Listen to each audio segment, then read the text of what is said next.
In his past life, during the battle that took his life, Damen lost all his comrades on that battlefield. While strolling the field battered and bloodied, he cursed under his breath and complained that it was a reckless operation. He knew it was a death sentence because their unit of barely 100 men had to go up against a force of over 2,000. Back then, Damen was a centurion of the Baroque kingdom's punitive force. He screamed in agony as he watched his comrades die on him, and Damen wished he could have done more. Even though the operation succeeded, the team was annihilated, and Damen blamed himself and wished he were just a little stronger to protect everyone. However, he failed them, and he couldn't even save his own life as he collapsed there on the battlefield, knowing his time was up. As Damien's life flashed before his eyes, several thoughts flashed through his mind, especially all the regrets of his life. Damen wished he had joined the army earlier than at 25, then maybe things would have been different. As the regret continued to eat deep into him, Damen gritted his teeth and yearned for one more chance to do it all over. If only it were possible, he could have started on time and dominated the battlefield along with his comrades. But now he was dying with no miracle in sight. At least that was what he thought during his last moments, but life had other plans for him, and his earnest wish somehow came true. Waking up from dreaming about his past life, Damen frantically runs his hand through his face to make sure it wasn't some wild dream. Thankfully, he confirms that it wasn't a dream, and he had traveled back 17 years before everything began. Damen quietly checks his hands, and then his lower abdomen, where his mana core is located. The mana core is the most important element for warriors training in mana, but in his past life, Damien's mana core was destroyed. However, it is different this time, and Damen is relieved when he sees that everything is intact down there so he can learn how to use mana. In the previous life, after Parker scammed him out of the insurance money, Damen was kicked out and had to struggle doing odd jobs and chores in the back alley. As an orphan abandoned by his guardian, he even took the fall for the crimes of a higher-up in a back alley gang and ended up in prison. Then, in prison, Damen was forcibly conscripted into the army and dragged off to the battlefield. Damen thought that would be the end of his life as he ended up becoming a centurion, but never would he have dreamed of getting reborn before his life went up in flames. Relieved, Damen slumps back to his bed, heaving a sigh of relief that everything worked out in the end. But the good thing is that all the time and skills he honed during his time in the army were about to save his life as Damen suddenly senses movement outside his door. He immediately springs to his feet and pulls out a dagger from under his pillow. As soon as the intruder opened the door, Damen leaped forward with his dagger to attack them, taking them by surprise. Before they can react, he plunges the dagger into the thigh of one of the intruders before pulling it out swiftly. However, Damen is a little disappointed that only half the dagger went into the thigh, but it was enough to leave the enemy writhing in pain on the ground.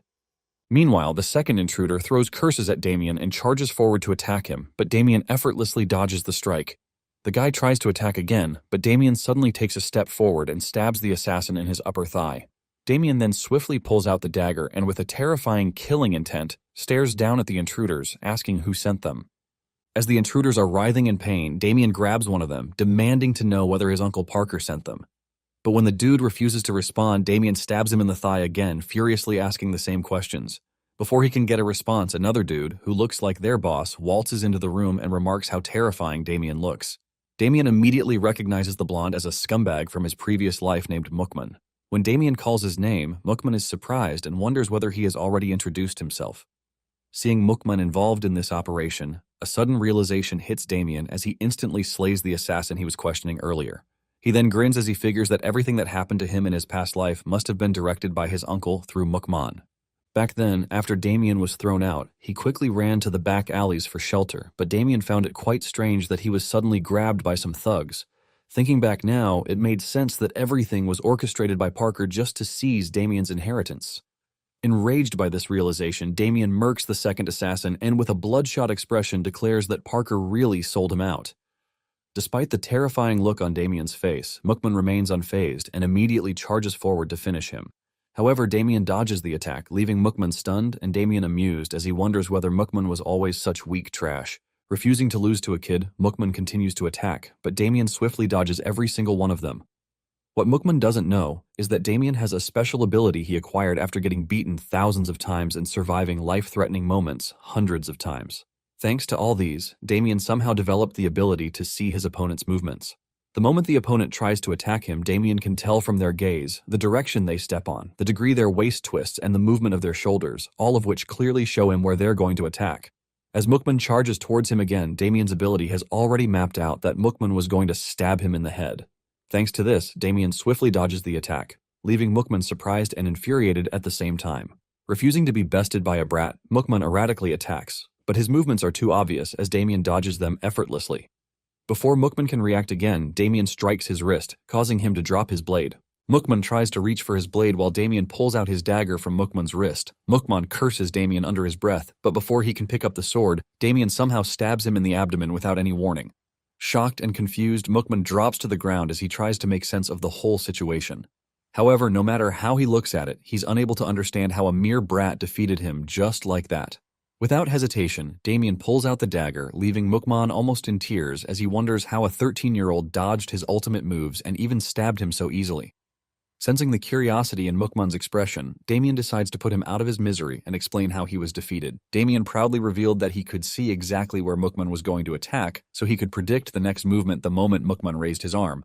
Mukman is shocked to hear this and finds it hard to believe such an absurd thing. After all, at this point in Damen's rebirth, mana manipulation hasn't become a novel thing. Since Mukman doesn't believe him, Damen lets him know that he doesn't care. But instead of pleading for his pathetic life, Mukman tells Damen that this is not his end.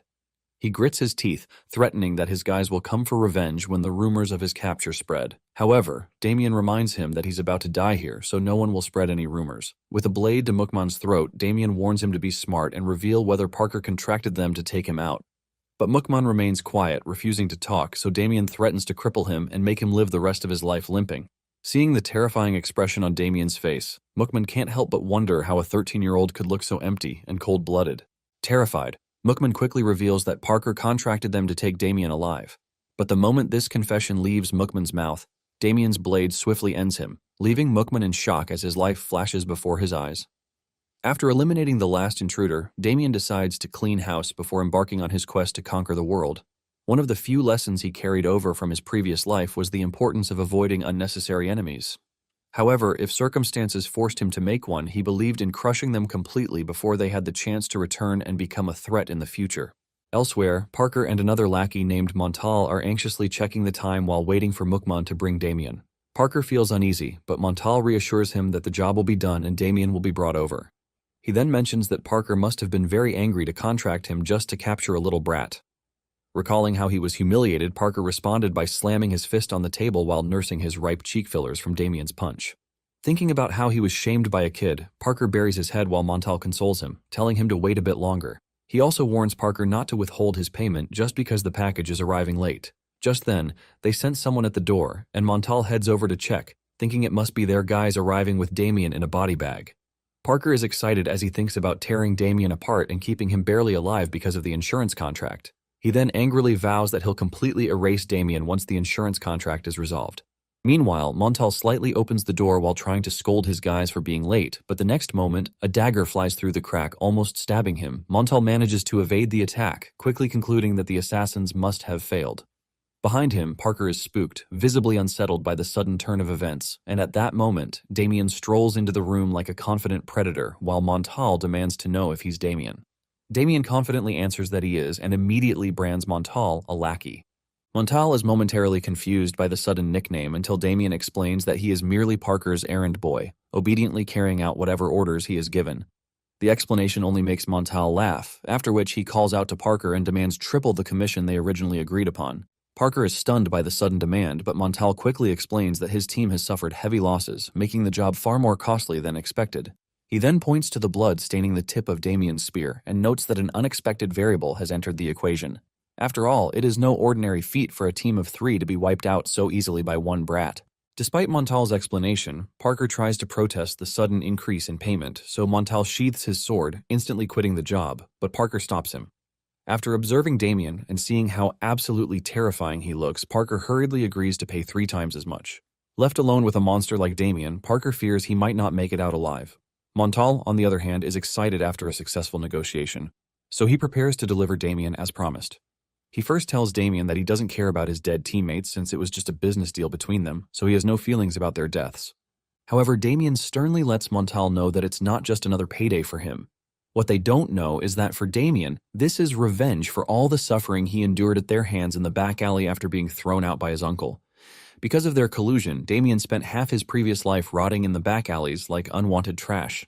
And to make matters worse, his mana core was destroyed during this time, so there's no way he's letting any one of them go scot-free in this life. Determined to get his revenge, Damen tells Montal not to ask questions and just die. However, Montal calls him an arrogant brat as he charges forward, confident he can handle a little problem like Damen.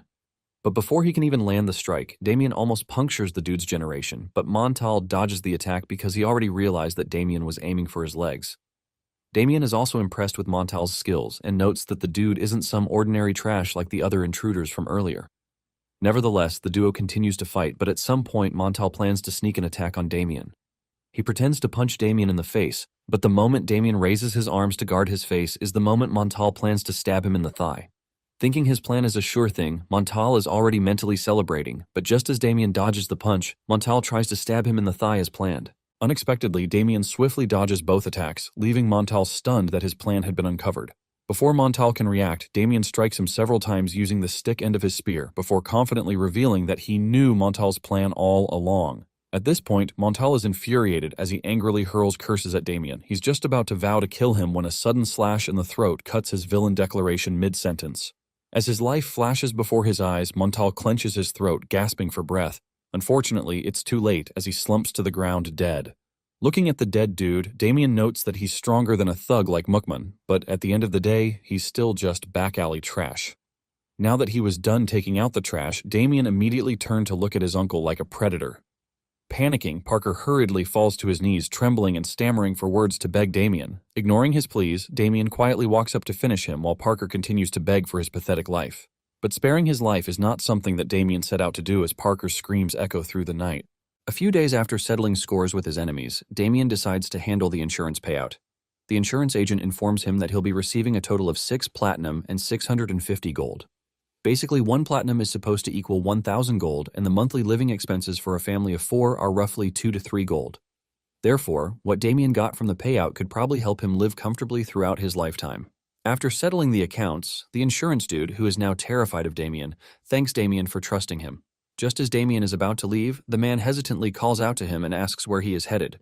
He explains that he noticed Damen arriving in a carriage loaded for what appears to be a long journey and cannot help but grow curious about his destination. When Damen replies that he's planning to enlist in the army, the agent is surprised to hear this. And Damen says it's because there are some people he's looking forward to meeting. Soon afterward, Damen sets out on his journey to enlist in the army, and even though it's to meet his comrades, Damen is doing this because the army is the only place for him. Besides, according to what he recalls from his past life, this world is about to plunge into chaos in 5 years.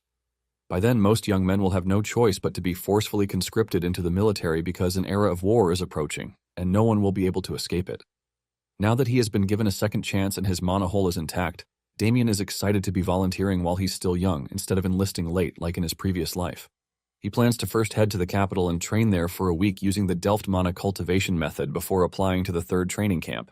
This time, Damen is determined to carve his own path and rule this era instead of getting swept along like a clueless lad. 1 week later, Damen has finally made his way to the enlistment grounds, and during training, he draws attention from other enrollees. Everyone wonders how a kid like him is that skilled, but Damen ignores the buzz and focuses on his training. After training, he spots a few injuries on his palm from wielding the spear and contemplates wrapping his hand with bandages. Damen notes that his body is still far too weak, and his hands are nothing like the ones from his past life that were covered in calluses. Just then, an instructor interrupts Damien's thoughts, asking whether he came to apply as a trainee. Damen answers that he did, and the instructor compliments his spear technique. He then asks where Damen learnt it from, but Damen hesitates to answer as he wonders whether the dude recognizes it as the kingdom's greatest spear art. This so-called spear art may have an absurd name, but it's the spear style most commonly used by the kingdom's soldiers. After contemplating for a while, Damen lets the instructor know that he learned it from his late father. The instructor immediately feels guilty for dredging up some unpleasant memories, so he apologizes to Damen. But Damen enthusiastically brushes it off as he goes on to explain how proud he is that his father served in the military. He also adds that he's simply following in his father's footsteps to enlist in the army. Moved by his speech, the instructor instantly falls for Damen, who is not just dedicated and talented, but also a legacy kid. Without knowing it, the instructor almost gives Damen a straight entry into the camp, but as soon as he realizes what he has done, the dude quickly retracts his statement. After regaining his composure, he asks for Damien's name, and Damen replies like a soldier. Soon afterwards, the instructor turns to leave and wishes Damen the best of luck on his trial. Damen then thanks him, and after the instructor leaves, Damen begins to feel a sudden surge of mana in his core. Recognizing what it is, Damen is over the moon that he can finally use mana, the one thing he failed to activate in his previous life.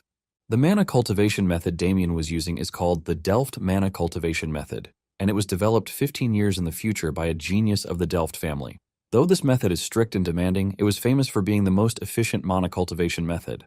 Damen knew this because back in his previous life, he studied every book on mana cultivation, even though his mana core was completely destroyed. He still memorized the cultivation method, desperately hoping to find a way to cultivate without his mana core. However, he couldn't find any, and his comrades used to laugh at him because he studied cultivation methods even though he couldn't handle mana. Damen was always pissed because of this, but looking back now, all that teasing has finally paid off. Since one of his goals has been fulfilled, Damen decides to focus on the trial ahead and pass the enlistment exam.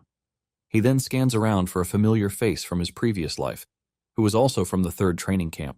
However, Damen's search doesn't yield results as he doesn't know what the person looks like at this time. Soon afterward, the enrollees were assembled, and their first test was to lift a boulder. The test is considered simple, but lifting a boulder over your head weighing over 30 kg is no easy feat.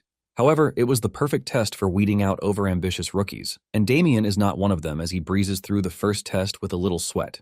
This might be tougher for others, but not for Damen, thanks to the fact that he has achieved 1-star mana. After the first test, an instructor announces that the second test is a long-distance race. He explains that they have 1 hour and 30 minutes to finish the race course. According to the rules, they are allowed to bump shoulders or have minor collisions with other applicants while running. However, he warns that applicants are strictly prohibited from attacking each other. Damen immediately realizes that this rule is probably because a few instructors are mixed into the crowd to spice things up. The instructor then continues to read the rules, informing them that those who step off the designated track will be disqualified. After hearing the rules, Damen is amused as he looks forward to an interesting test. A few minutes later, Damen is warming up for the race when some blonde dude acts all chummy with him. Damen is quite confused since he doesn't recall befriending anyone since his rebirth, but the blonde dude lets Damen know that he has been watching him for a while now. Damen is confused and wonders why the dude was keeping an eye on him. Just then, he realizes that the blonde dude seems familiar, but while he's still trying to place the face, the dude shoves his face too close to Damen, asking whether Damen has no idea why he's curious about him. Seeing Damen still lost, the blonde dude suddenly whispers into his ear, revealing that he knows about Damen's use of mana. Damen is taken aback by this revelation, but he tries to remain calm because no rule prohibits commoners from learning how to use mana. However, in cases where a commoner uses mana, it's mostly because they're backed by prominent families or they have some kind of special background. Just then, it finally hits Damen where he has seen this dude's face, but just to be sure, Damen asks the dude for his name. The moment the blonde introduces himself as Apple, Damen is stunned that such a legendary figure started here. Apparently, in Damen's previous life, Apple was a legend among legends who became a powerful general. Apple even received the title of Count at the young age of 30. Basically, he was the ultimate success story among commoners, so everyone looked up to him as the yardstick for success. While Damen is still trying to figure out how to deal with Apple's revelation, Apple suddenly offers him an olive branch. Since they're both around the same age, Apple reaches out to work in harmony with Damen, and Damen accepts the handshake. After all, he considers that there's no harm in allying with a future powerful general since Apple is the one reaching out first. Several minutes later, the instructor tells everyone to get ready for the race, and as soon as he gives the signal, the applicants immediately set off. Damen notes that quite a few of them start strong right out of the gate, but suddenly, a line of huge dudes blocks off the applicants at the back, leaving everyone confused. One dude explains that the line is called the Wall of Wailing, and breaking through that wall is the real test. Hearing this, Apple suggests simply tagging along and then overtaking the huge dudes at the very end of the race. Damen says it's a good strategy, but since it doesn't resonate with his current style, he instantly takes off at the speed of light, leaving Apple stunned. Some other applicants are taking their sweet time in the race, and one of them suggests the same strategy as Apple. His friends all agree with his idea, but the next moment, one of them notices Damen from behind heading towards them like a frigging shooting star. Just as the blonde dude is wondering what type of crazy person is running that fast, another guy notices Damen and is ready to knock him down a few notches. But the blonde dude warns him not to hurt Damen and just crushes his hopes a little by giving him a wake-up call. The other dude is excited about this and can't wait for Damen to test his steel-plated shoulder muscles. However, he promises to go gentle on him. But before he can finish that sentence, Damen effortlessly pulls the hunk out of the way like paper, instantly breaking the wall. The hunk is stunned, speechless, while Damen easily zooms off, leaving them behind, panicking. Some of them soon begin to chase after him, confirming Damen's suspicions that skilled instructors have been mixed into the applicants. However, Damen is not worried in the slightest since they're just training camp instructors, and he doesn't even rate them. Meanwhile, behind them, the normal applicants are still struggling to keep up, except for Apple, who is fired up by Damen and decides to follow in his footsteps. Apple immediately darts off, leaving the other applicants in shock, but this gives them a sudden pump of adrenaline to push forward instead of their initial plan to follow behind until the last minute. Meanwhile, in front, the instructors are surprised to see another fast monster heading towards them. In the audience, other instructors are also watching the whole bizarre turn of events, and one of them notes that the vibe on the training ground has slightly shifted. One of the instructors suggests deploying more instructors to make things harder, but a voice tells them to back off. It turns out to be Instructor Rayman, the same dude who approached Damen and almost gave him a pass before the training started. Rayman tells them it's not a good idea to send in more instructors, or everyone might discover that the exam is rigged. He adds that the applicants defeating the instructors is given since it's part of their skill. Rayman then watches the match like a proud dad as Damen zooms past, and he notes that he wasn't wrong about Damen. He's also impressed that Damien's action somehow caused a ripple effect, causing the other applicants to be fired up. Rayman notes that Damen is like a leader on the battlefield who knows how to light a spark in others. Soon afterward, Damen gasps for air as he completes the 29th lap and begins the last lap towards the finish line. Just then, Apple catches up to him and Damen remarks that the dude is still full of energy. Apple then asks whether Damen planned this running strategy because he knows that they would be out of juice like the others if they couldn't use mana. Damen says he never planned anything, but when one has a card, it's best to use it. Apple finds this reasoning quite intriguing and lets Damen know that he's an interesting guy. Damen also returns the compliment, and as he steps on the finish line, followed by Apple, the instructor immediately informs them that they have passed the second test. Meanwhile, a top official has heard about an interesting applicant entering the third camp. An instructor tells him that Rayman already contacted him about it, and he reveals that Damen is only 13 years old. The top official is surprised to hear that Rayman actually finds someone interesting since he's usually hard to please, but this also makes him curious about Damien's identity, so he asks the instructor for Damien's name. Back in the training camp, the results of the test are released, and while others wail about failing, some others celebrate their success. However, Damen is not the least bit excited, and he's even puzzled seeing people celebrate such a small feat. Knowing the era of chaos is coming in a few years, Damen doesn't see any need to celebrate getting enlisted. During the war in his previous life, conscription into the army was compulsory, and everyone fought so hard just to avoid it. Thinking about it now, Damen notes that the world is still at peace. Just then, Apple calls out to Damen and congratulates him on making it into training camp. Damen acts as if he's surprised that Apple passed the test, and Apple reveals that he saw Damien's name at the very top of the list. Damen claims he just noticed it, and Apple mentions that he looks forward to working with Damen even though they don't end up in the same unit. Since they have a week until proper enlistment, Apple asks what Damen plans to do with his free time. Damen casually replies that he has a few things to take care of, so he might be quite busy. When Apple asks for specifics, Damen brushes it off, saying he needs to gather supplies. Hearing this, Apple instantly remembers a very crucial supply for enlistment and advises Damen to get it. Apparently, the Army issues rock-hard combat boots, so trainees are advised to buy sole and heel pads. Damen pretends that this is news to him, but he already knows the pain of the military boot from his previous life. Still, he thanks Apple for the advice, making Apple feel very useful and appreciated. Damen then asks Apple about his plans before enlistment, and Apple claims he has a lot to do, but he brushes it off quickly as if he doesn't want to be asked for the specifics. Damen reads the room and bids Apple farewell and heads off to prepare for enlistment while Apple quietly watches him leave.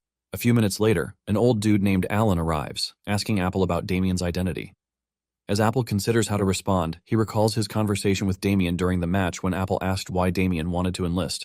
With the amount of mana Damen could wield, Apple knew the guy wasn't some ordinary dude. Damen playfully considered this bragging because for Apple to be able to see his mana level, it meant that he was also not an ordinary guy. To respond to Apple's question, Damen said he enlisted because the army is the only place for him. Thinking back now, Apple feels that Damen has more reasons he can't easily share with others. To respond to Alan's question about Damien's identity, Apple simply says he's a guy they'll be seeing for a long time. However, Alan doesn't understand what he means, so Apple simply brushes it off. As they prepare to leave, Alan calls Apple a young master, telling him that his carriage awaits. But Apple reminds Alan not to address him as a young master in public. Alan quickly apologizes as the duo heads out towards their carriage. Elsewhere, Damen strolls the bustling streets of the capital and notes that it's quite different from how he remembers it from his past life. Everything was still at peace, and people had food to eat, but the capital Damen remembers was bleak and riddled with hunger. In 5 years, this lively atmosphere will completely change, so Damen makes up his mind to prepare for the upcoming chaotic era. To do that, his first plan is to locate the Work Merchant Guild, a future powerhouse during the war era in his previous life. Damen notes that once war begins, artifacts, weapons, and rations will become the most valuable commodities, so naturally, the merchant guilds will play a critical role. In the previous life, the wealthiest merchant guild on the continent was the Work Merchant Guild. Back then, during the war, Damen and his comrades always looked forward to their relief supplies. On one of such days when the Work Merchant Guild brought their usual supplies, some of the soldiers were jealous and complained bitterly that the merchants were enjoying while the soldiers suffered on the battlefield. But Damen reminded them that they'd be dead without the Merchant Guild supplying them with food and weapons. The grumbling soldier claimed he understood, but admitted that he was complaining because he was just bitter and jealous. Damen, on the other hand, was grateful to the Work Merchant Guild, knowing that it couldn't be easy for them to consistently fund charity work with their money. He then instructs the soldiers to head to the caravan for their supplies while he stays behind watching them from a distance. One of the soldiers then calls Damen's attention to the guildmaster of the Work Guild, but Damen couldn't see the guildmaster properly because he was wearing a white cloak. However, he saw a bit of the blonde dude's features, and back then his men said the guildmaster looked like an arrogant brat. Back in the present, Damen tries to figure out how to locate the guild since right now, they're not popular. However, from what he knows, Damen recalls that the guild started doing charity work even before the war started. Since there are 40 merchant guilds in the capital, Damen decides to narrow it down, leaving 7. Out of the 7, he notes that he only needs to check the ones with a decent amount of capital since they can afford to do charity work. Unfortunately, after a whole day of searching, Damen comes up empty-handed, but still decides to check the last one on his list, Hamel Guild. Upon entering the guild, a man greets him, and Damen pays his respects quietly, hoping this is the one he's searching for. Damen then tells the man that he wants to discuss an investment to support their charity work. The dude is excited to hear this and immediately invites Damen to sit while praising him for having such a noble mind at his age. Though skeptical about the Hamel Guild being the future Work Guild, Damen decides to humor the guy, hoping this one isn't a bust like the others. But the next moment, Damen's eyes light up when the man introduces himself as Work, the guildmaster of the Hamel Merchant Guild. Damen then introduces himself, and Work invites him to sit and continue their chat about the investment. However, Damen apologizes before asking whether Work has a son. Work chuckles at the strange question, after which he tells Damen that he only has one daughter. Damen is instantly disappointed to hear this because the future guildmaster of the Work Guild is supposed to be a boy. However, his disappointment vanishes the moment Work's daughter, Deal, steps into the room. Damen immediately realizes that she looks like the man in the white cloak from his previous life, but because of the gender, he's still a bit skeptical. After Deal arrives, Work introduces Damen to her, explaining that he wants to invest in their charity project. Deal cheerfully greets Damen and questions him again about the investment just to make sure what she heard from her father is true. Damen then confirms it, after which he tries to figure out whether Deal is really the same person in a white cloak from his previous life. He notes that apart from her gender, everything else checks out, including the resemblance and the age. Damen recalls that what made the master of the guild stand out then was his beauty, so he can't help but wonder whether it was because the guildmaster was a woman. He also can't figure out how Deal ended up succeeding her father under the name Work. Deal then asks Damen how much he plans to invest and explains that the amount depends on how they utilize the funds. Damen then reveals that he plans to invest 300 gold for a start, and invest more depending on how things progress. Deal and Work are shocked to hear that Damen is investing such a huge sum. After a brief moment of silence, Work asks about Damen's requirement for the investment since it is not a donation. Damen then breaks it down, explaining that he wants to acquire a portion of Hamel Merchant Guild shares, and in exchange for the investment, he'd like a share of the profits. Work is taken aback to hear such a bold investment plan coming from such a young boy. He also can't help but question the source of Damen's funds, so he decides to carefully ask him about it. Damen reassures Work that his funds are clean and explains that he simply wants to use his late parents' inheritance for a good cause. Hearing this, Work feels bad for prying and quickly apologizes for his rudeness, but Damen assures him that he doesn't mind. Work then announces that he needs to hold a group meeting regarding the guild, so he asks Damen to give him some time. Damen agrees to the request, and after he leaves, Work cannot stop thinking about him. When Deal asks about it, Work explains that he was fascinated with Damen's attitude. Even though Damen is only 13, Work believes that he's no ordinary boy, especially from the deep look in his eyes. He then wishes that Damen were 5 years older, so that he would be a perfect match for Deal. Embarrassed, Deal yells at him to quit the matchmaker gig, but Work continues to tease her, wondering if she's into older guys. After Damen's deal with the Hamel Merchant Guild, time flew by, and it was soon the day of enlistment. Standing in front of the enlistment camp, Damen felt a sense of relief, as this felt like the day he truly started afresh. His past life may have vanished in vain, but Damen promises himself that this life will be different. Firmly clenching his fist, he vows to be the one who devours the empire and not the other way around. A few moments later, Damen makes his way to the first platoon of the 3rd training camp, where he has been assigned. He quickly scans the room but doesn't recognize any familiar faces, making him wonder whether Apple was assigned to a different platoon. Damen is a bit disappointed because he was hoping to be in the same unit as Apple since they're the same age. A few minutes later, an instructor arrives, cheerfully greeting the recruits. He then introduces himself as Brian and reveals that he will be their platoon leader for the next month. Brian then announces that he will be inspecting everyone's personal belongings and explains that food, drinks, and luxury goods are banned. He firmly orders those with alcohol and cigarettes to turn themselves in immediately, as those caught hiding these contrabands will be punished. Just then, Damen notices 2 guys fidgeting in the corner, and one of them quietly laments that he quit smoking but forgot to leave the cigarettes behind. The other dude tells his friend that a shopkeeper told him that alcohol is not banned. Irritated, Damen silently hurls insults at them for being dumb enough to make it so obvious that they're hiding something. Brian then orders everyone to take out all their belongings and he begins the search from Damien's corner. After scanning through Damien's belongings, he announces that Damen is free, but looking closely, Brian asks how old he is since he looks too young. Damen then answers that he's 13, leaving everyone stunned.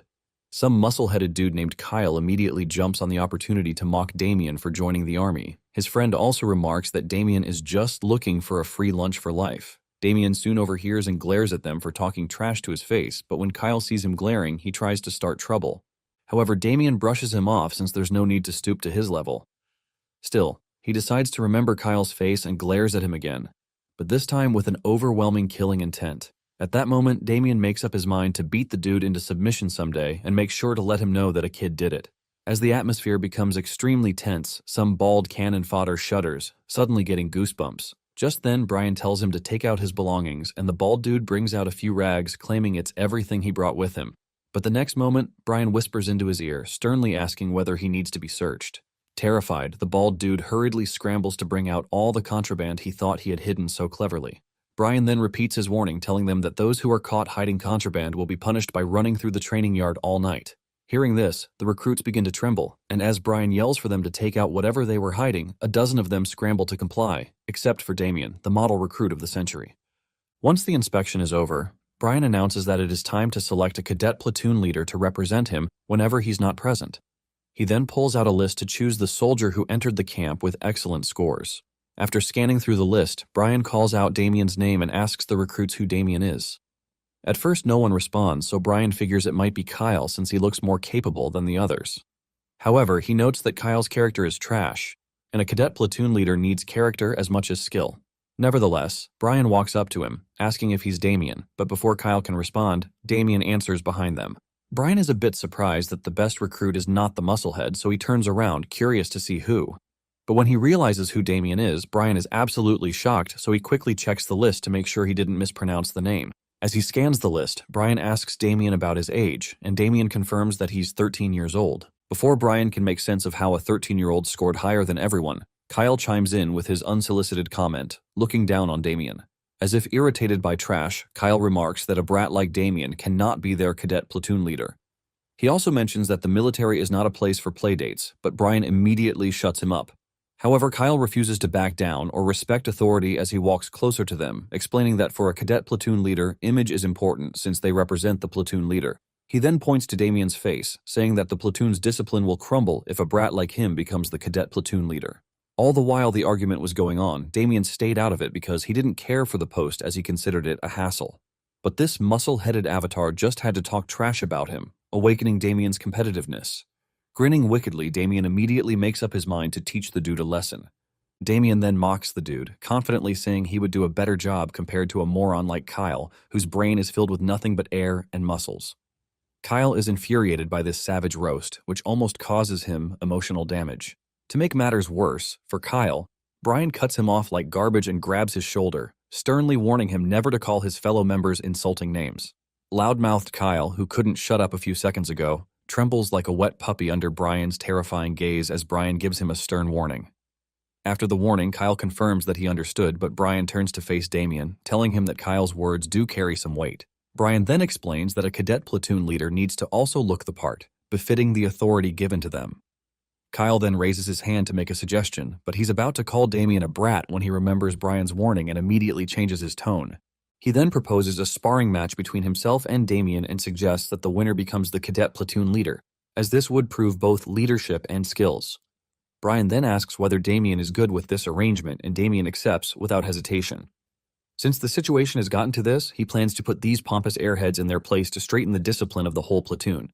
As if provoking Kyle, Damen confidently declares that all he has to do is crush all that lump of muscle. Kyle is infuriated to hear this, but before he can react, Brian yells at the others, asking if they're on board with this bet.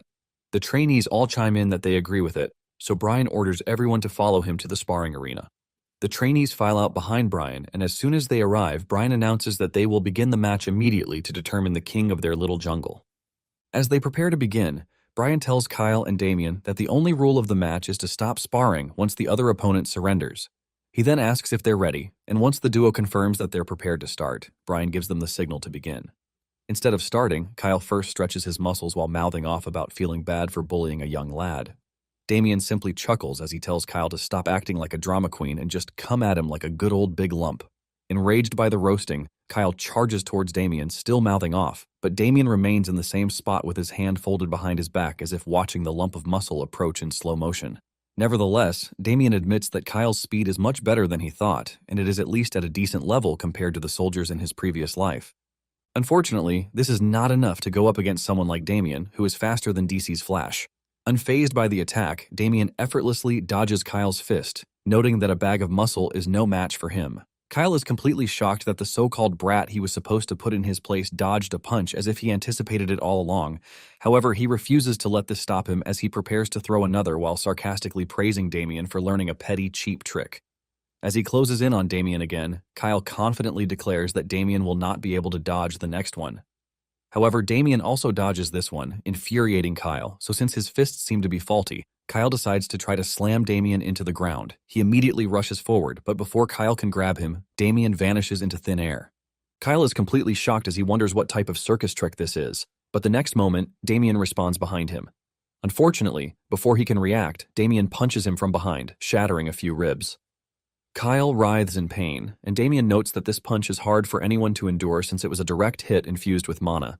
Despite the powerful punch, Kyle still manages to stay conscious, and Damen is quite surprised as he notes that muscle is tougher than he seems. Refusing to be beaten down by a brat, Kyle vows to kill Damen as he angrily charges forward again, determined to have the last laugh.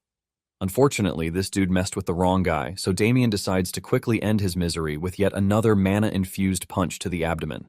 Kyle screams in pain as he crashes to the ground while Damen dusts his hands, remarking that the big lump is finished. After dusting off his hands, he sternly turns to the other pompous brats who were looking down on him a few minutes ago and sternly asks if anyone else wants to challenge him. But the trainees are too terrified to respond and can only shake their heads, so Brian announces that the match is over and declares that Damen is the winner. He then confirms that Damen is now the official cadet platoon leader. Soon afterward, Kyle leaves the infirmary after having passed out in the sparring ground earlier. He heads back to the trainees' room in shame and can't believe he had to be carried to the infirmary. Kyle tries to recall what happened during the match, and it is revealed that he has no memory of what happened after the first punch from Damen. It seems that a stroke fried his brain cells, and he passed out while his body continued acting on its own. He soon stops outside the trainee dorms, unable to face the walk of shame because he walked into the trainee camp thinking no one here would be his match. Kyle struggles to understand how he lost in such a humiliating way. After standing outside the door for a while, he walks into the room, hanging his head in shame as everyone turns to stare at him. The tension in the room rises further as Kyle begins to walk towards Damien's bed, leaving everyone panicking.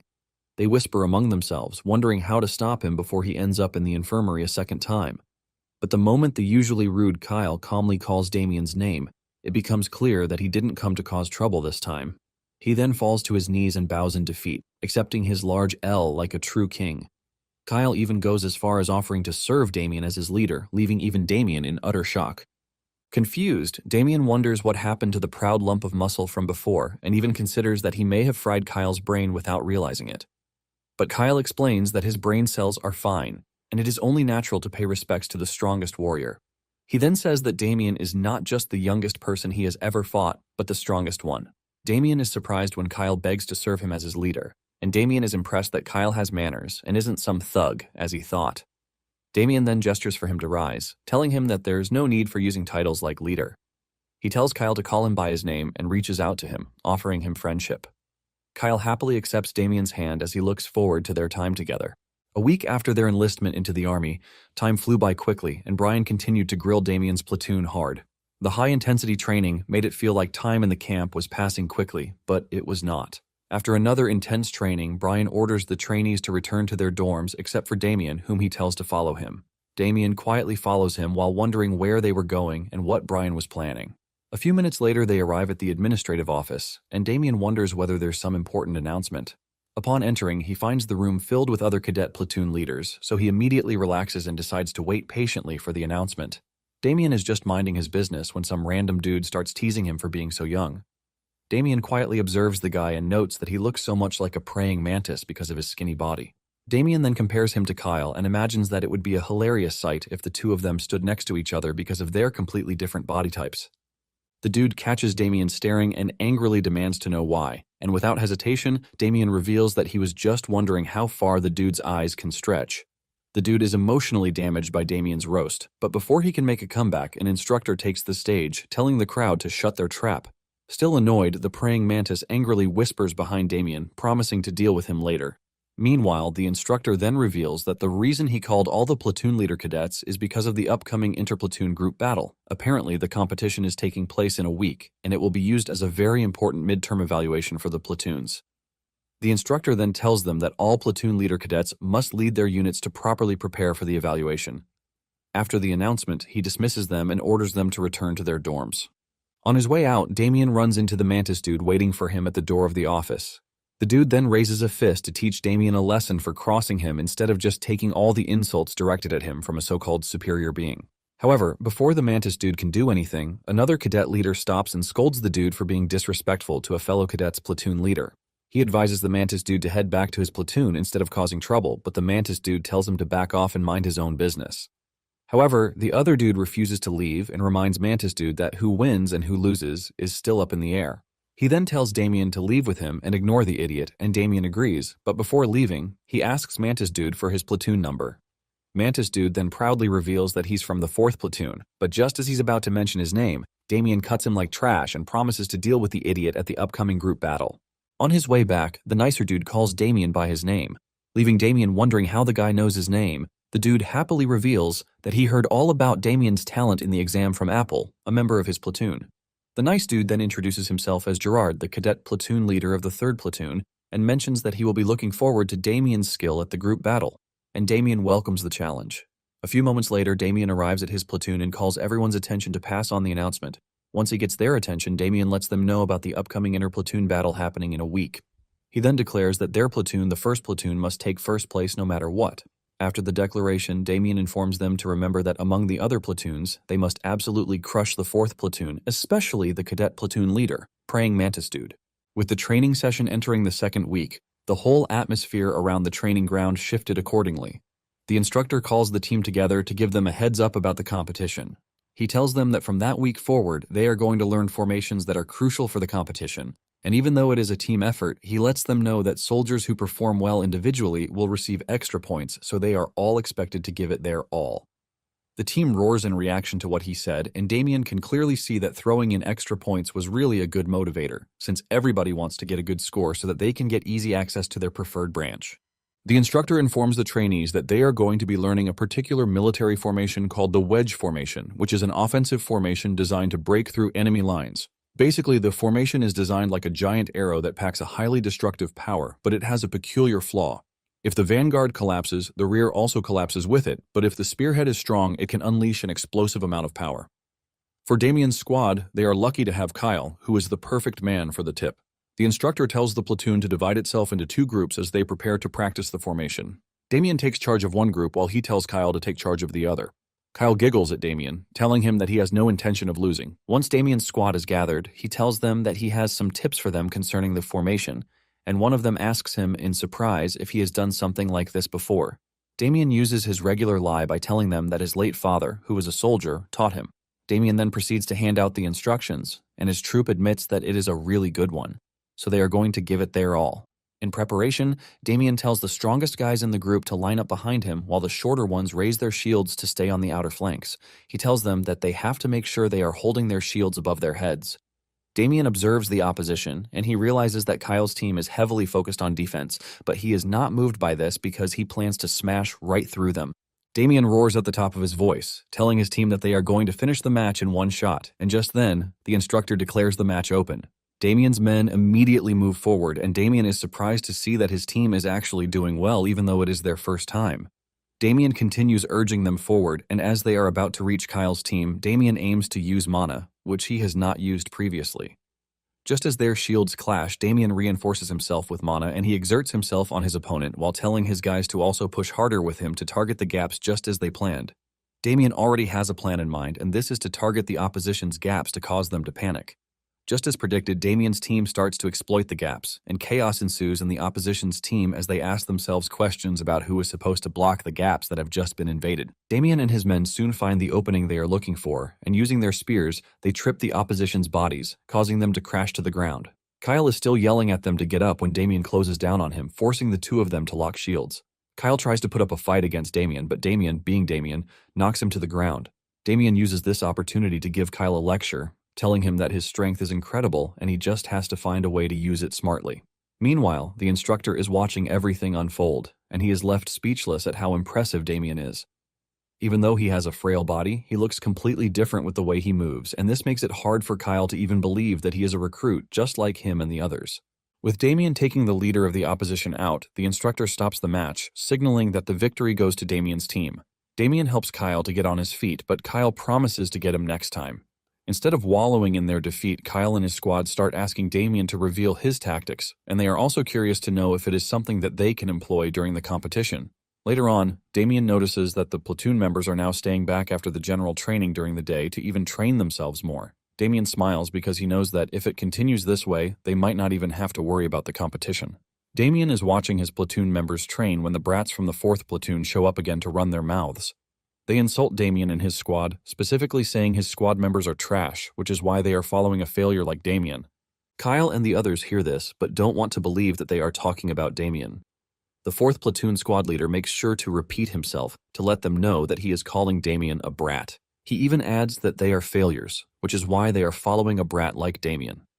Damen is surprised that the shameless guy has come for him again, and at this point he sincerely believes that the dude just wants to get beaten so badly.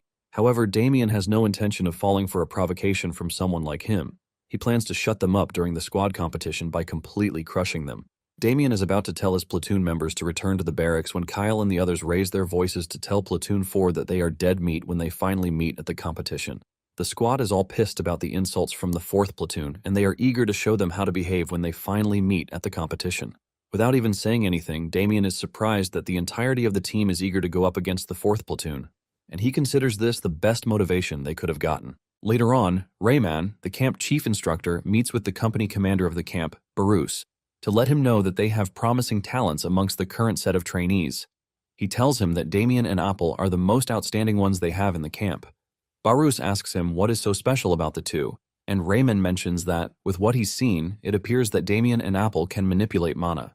Barus is shocked when he hears this, and he asks Rayman if the two are from noble houses, but Rayman tells him that they both appear to be ordinary guys.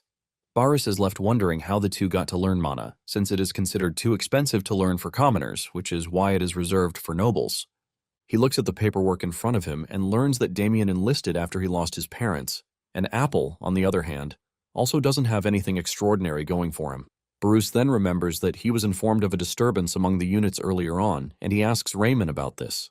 Rayman lets him know that the issue was related to Damen, and this is because the other squad leaders look down on him, since they believe he is too young to lead a squad. Rayman says the members from Squad 1 got mad because of the insult being thrown at their leader, and it appears that this has even united them more. Barus is surprised to learn that the 1st platoon is solely behind their leader, and he decides to spice things up. When Rayman hears of his plan, he fears that it might backfire on them. But Barus believes that if it does, it certainly means they were never up to the task in the first place. Apparently, Barus wants Rayman to increase the 1st and 4th platoon's training intensity to the maximum to break them. Just as they are planning this, Kyle, as usual, senses hostility, and his usual sense of goosebumps reacts to this. After the instruction from Barus had been implemented, Damien's squad members became worried. It turns out that crawling drills were added to their training, and the trainees believe that this is way too much just because they returned the insult that was directed at them. Kyle asks Damen if this is true, and since crawling drills were added to the training regimen, Damen obviously knows what their plan is. Damen takes it upon himself to motivate his squad, and he tells them that whether they cranked up the training or not is none of their business because they are not there to play in the first place. However, he admits that the crawling drill will be tougher on their bodies. But he assures them that if they do it well, it will give them a chance to build more stamina than the other platoons. He tells them that there is always a reason behind their training, and when the squad members hear the motivation in his voice, they realize that they have no chance whatsoever at slacking off. Damen tells them that it might be hard for them since it is their first time trying out this training, but he tells them that he is going to help them out so that they can all do their best. One of them asks Damen if they are seriously going to make them crawl on gravel, and Damen asks him if he is expecting a mattress on the drilling site. Kyle expresses his shock at how Damen is talking, and it is as if he has done it multiple times, which he obviously has. In his past life, he spent countless moments pressed against the ground in an attempt to survive, but this is not the sole purpose of crawling drills. Since the training itself is already exhausting, they decided to add crawling drills to it, and once everyone is covered in cuts and bruises, cracks start to appear in the platoon since everyone is already agitated. Basically, overcoming the stress created by training is the real reason they added crawling drills, and this is because they are curious to see which platoon will stick together better between the 1st and 4th platoon. Since he is the squad leader, Damen is not about to ignore such an obvious setup, and he tells his comrades to get their socks out.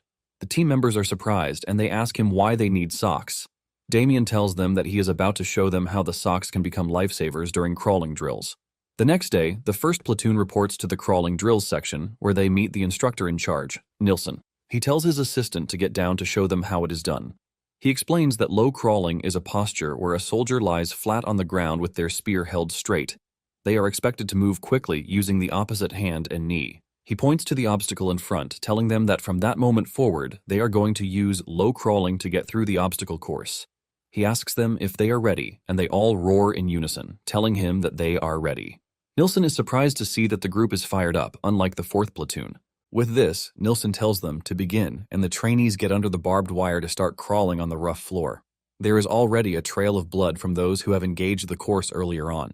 Even Nilsson is surprised that the squad is ordered to engage in crawling drills in the 2nd week, since it is always slated for the 4th week. He wonders what Barus is thinking when giving the order because crawling on the gravel alone is painful and it brings about exhaustion. He expects them to struggle, but just then, he notices that they have almost cleared the obstacle course. Nilsson watches in horror because he wasn't expecting this, since it is supposed to be their first time doing crawling drills. He is completely stunned until he hears the 2nd group asking him when they are supposed to start. He orders them to start immediately, and with joy on their faces, they dive in. Nilsson stands there in confusion as he compares them to starving berserkers because of how insane they are moving. Damen can see the surprise on Nilsson's face, and he knows that he wasn't expecting the trainees to be able to handle something like this that well, since it is their first time. After clearing the course, Kyle and the others rush over to tell Damen how easy the whole thing was. In fact, they had to pretend that they were in pain.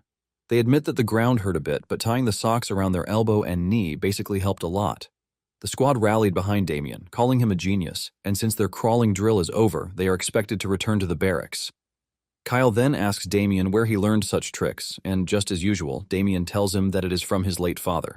However, he adds that his father gave him an additional warning, which is never to get caught by the instructor. Kyle laughs hard while slapping Damen on the back, admitting that it is a compulsory warning. Damen wonders if the dude is slapping him so hard to get revenge on what he's put him through. Nonetheless, he is glad that the crawling drill is now out of the equation, and what they have left is the shield and spear training. Damen is glad that he will finally get to learn the kingdom's greatest spear art. Basically, some people look down on this spear art compared to the famous spear arts of the noble families, but unknown to them, mastering it to the peak will make it a rival to the spear arts taught by the noble families. The real issue is that most people just learn the basics and quit. In his past life, the spear arts were his only way forward, and he held them tight. After he trained relentlessly like his life depended on it, he achieved better results, and it was during this time that he met his master who helped him to grow even more. Thinking about his master, he wonders if he is the same stubborn head that he was back then, and he hopes he gets to meet him very soon. Just then, they ran into the 4th platoon, who had just finished their own training too. They are all bruised up, and they are complaining about how tough the training was. The squad leader yells at his teammates to stop complaining, but this only triggers the squad members who are already agitated. They yell at him to mind his tone and not talk to them anyhow just because he is the squad leader. The 1st platoon members see this and realize that they would have been in the same condition if not for Damien's ingenuity. The 1st platoon starts laughing out loud, and this leaves the 4th platoon members wondering how they are still so fine even though they just engaged in the same training drill as them. With the first platoon members laughing as if nothing happened, the fourth platoon squad leader is ultimately pissed, and he believes that they pulled some dirty tricks. However, he plans to get his revenge during the platoon competition, which will take place in a couple of days. Soon afterward, the day of the competition finally arrived, and once all the platoons were assembled, they were informed that the engagement bracket would be called out soon enough. Kyle notices something different about Damen, and he calls his attention to this. Damen makes a joke around this, asking Kyle if he got a little taller than before, and the squad members laugh their hearts out at this. However, it appears that Kyle was actually right, and he had sensed something strange about Damen. It turns out that the night before, Damen had finally advanced the Delft mana cultivation method to the second stage. Thanks to this, he was able to increase his mana reserves incredibly well. Damen is thankful that all of the days he spent in the camp have not been a waste whatsoever. Damen then calls Kyle with a serious voice, telling him that he wants their platoon to win by a landslide. Apparently, the top 5 soldiers in the platoon competition get to choose any piece of equipment that they want from the armory as a reward, and most people pick weapons or gear enchanted with one-time protection spells. However, these are all trash to Damen because they are C rank at best. What he wants is a ring he heard about from one of his subordinates from his past life, who came from the 3rd training camp. It is said to be a ring with a special ability, and it is a permanent special ability, so the ring is most likely A rank, or even higher.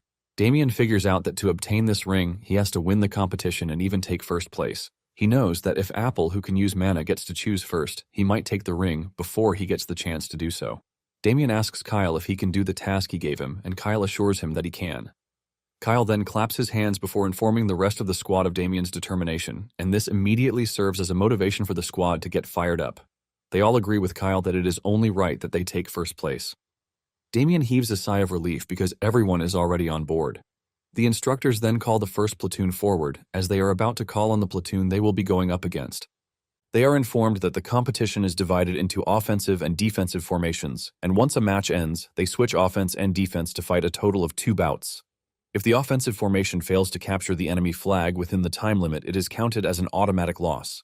It turns out that Damien's platoon will be going up against the second platoon, and the second platoon is put on the offensive formation, while the first platoon will defend.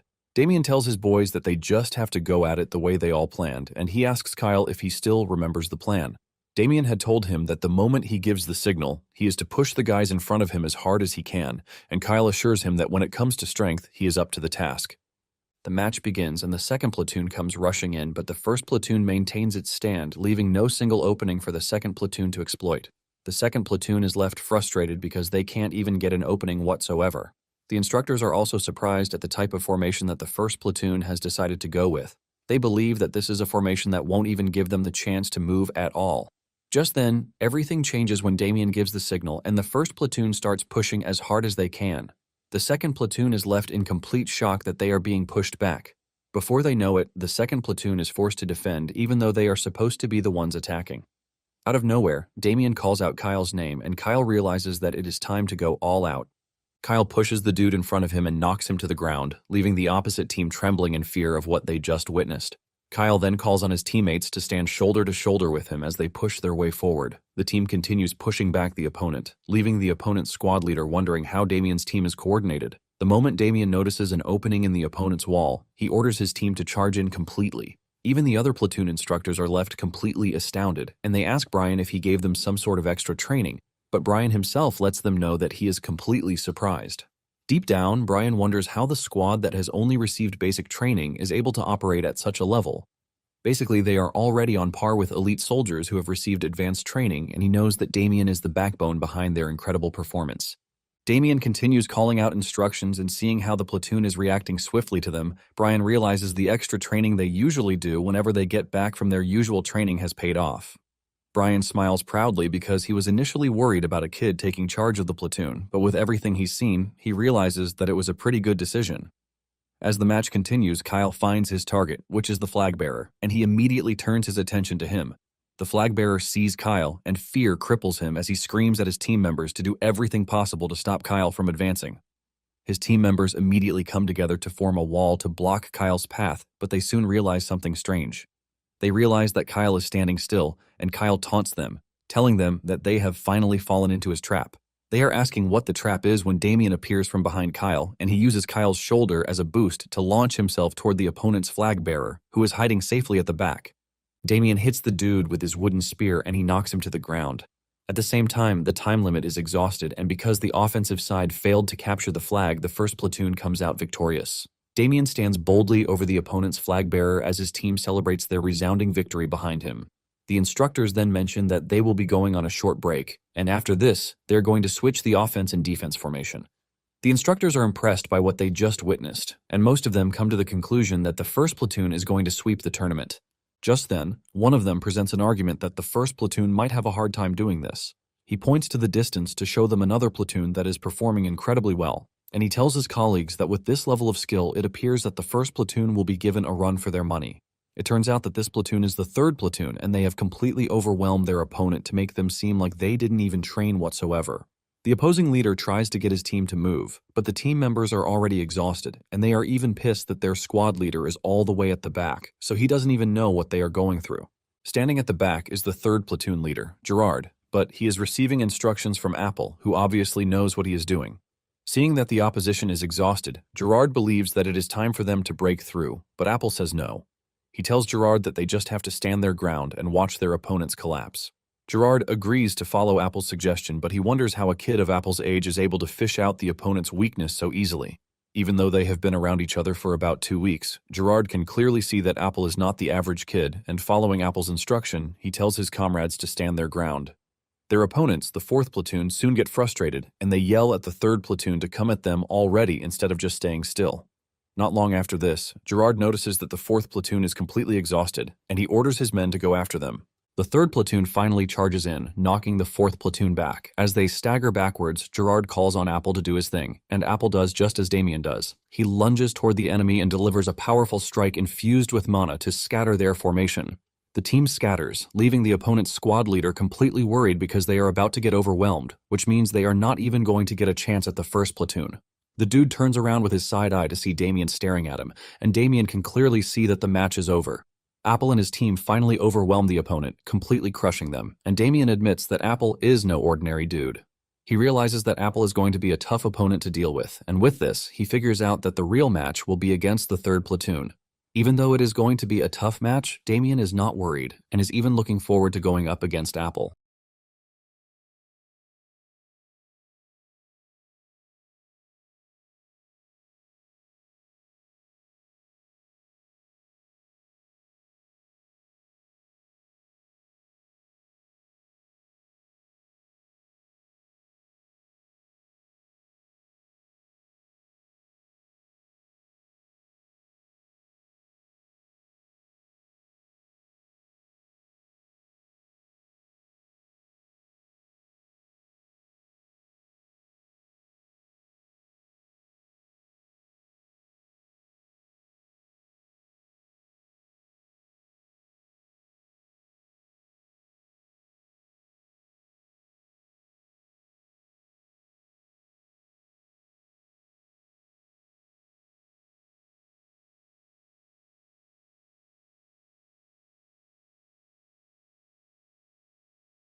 After the rest period is over, the instructor tells the platoons to gather at the training grounds. Kyle reminds Damen that they will be going up against the fourth platoon, and Damen confirms this, saying it is the fourth platoon's last chance, so they must be really desperate to get even a single point. Kyle says this all makes it interesting because he is eager to crush the dude who called Damen a brat. Damen then tells Kyle to just focus on opening a path. Damen turns to his team members to give them a pep talk, and he lets them know that their opponent is heavily exhausted and their teamwork is also nothing to write home about. Even with all these factors, Damen tells his team members that he has no intention of going easy on the fourth platoon. He mentions his plan to utterly crush them, and the rest of the team agrees with him, telling him that they have been waiting for this moment because they have to make them pay for talking trash. Damen urges his guys to stay focused because the plan is to end everything before the 4th platoon can even react. Just as the match is about to start, Damen looks into the opponent's squad leader's eyes, and there is visible fear in them while Damen is smiling at him. The instructors then declare the match open, and Damen is surprised to see that the 4th platoon's square formation is complete trash. He realizes that they could easily break in by charging in, but he plans to end the battle perfectly to make sure that the 4th platoon never ever thinks of getting back up again. Damen then unleashes Kyle, who excitedly rushes at the enemy ranks. The opponents try to block him, but they soon find themselves contending against Kyle's Hulk-like strength. The squad leader yells at his men to at least come together to block Kyle. He is busy ordering his men around when Damen suddenly appears from above. As he descends toward him like a horror figure, he reminds the guy that he already told him that he would remember what he did. Sweat runs down his face as Damen kicks him to the ground. Instead of dialing down on his foul mouth, he proceeds to intensify how trashy he is because he believes that it is just a one-on-one against Damen. The dude believes that he has what it takes to take Damen down, and he grabs his spear, which he swings at him aggressively. However, Damen easily dodges the spear strike and even grabs the spear while talking down to the dude, asking him if this is all he can do. Before the dude can react, Damen pulls the spear away from him, shocking him. Damen then drops his shield and goes after the dude to punish him. Damen hits him so hard with the spear that he cries out in pain. The dude falls to the ground in pain, and Damen appears above him like a human in demon skin, telling him that it is completely wrong of him to drop his weapon in battle because it is just the same as begging to be killed. Damen tells him to remember this advice always because it might later be a lifesaver for him. Damen then infuses mana into his fist before punching the dude's head so hard that he coughs up blood. The dude passes out from one punch, and Damen is disappointed at how boring it was to defeat the dude.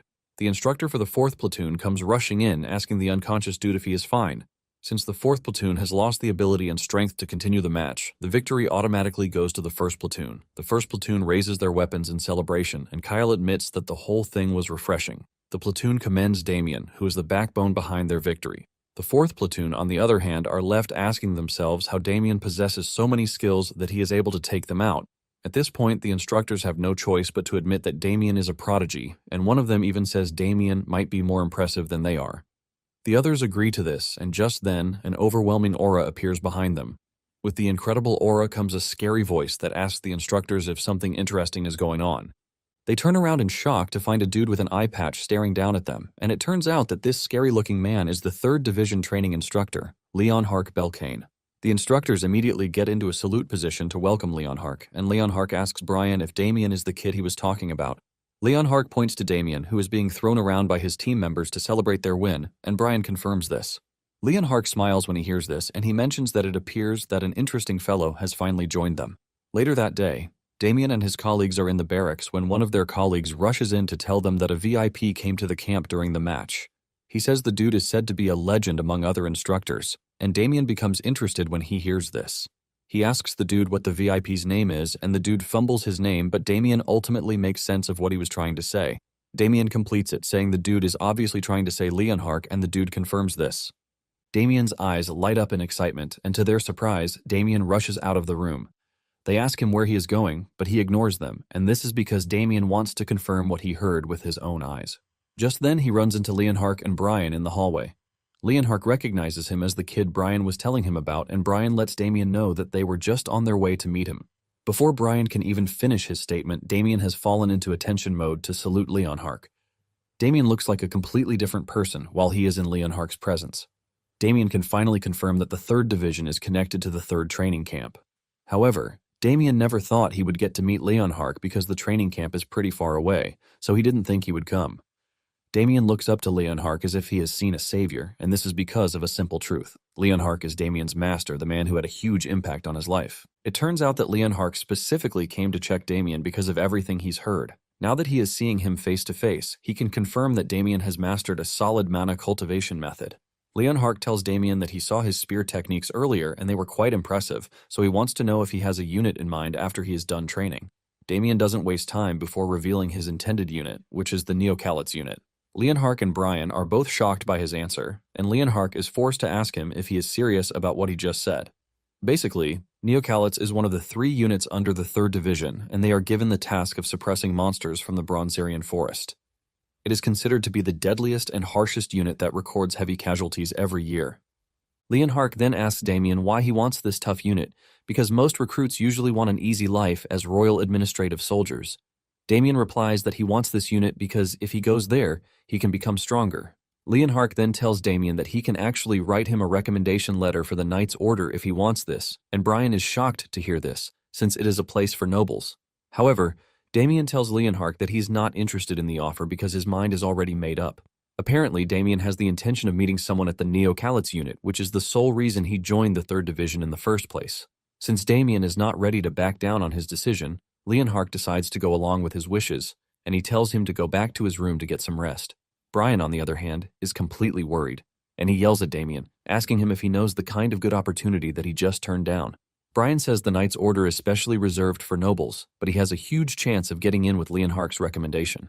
Brian fears for Damien's future, and he urges Leonhardt to reconsider, telling him that he will talk to Damen again to get him to change his mind.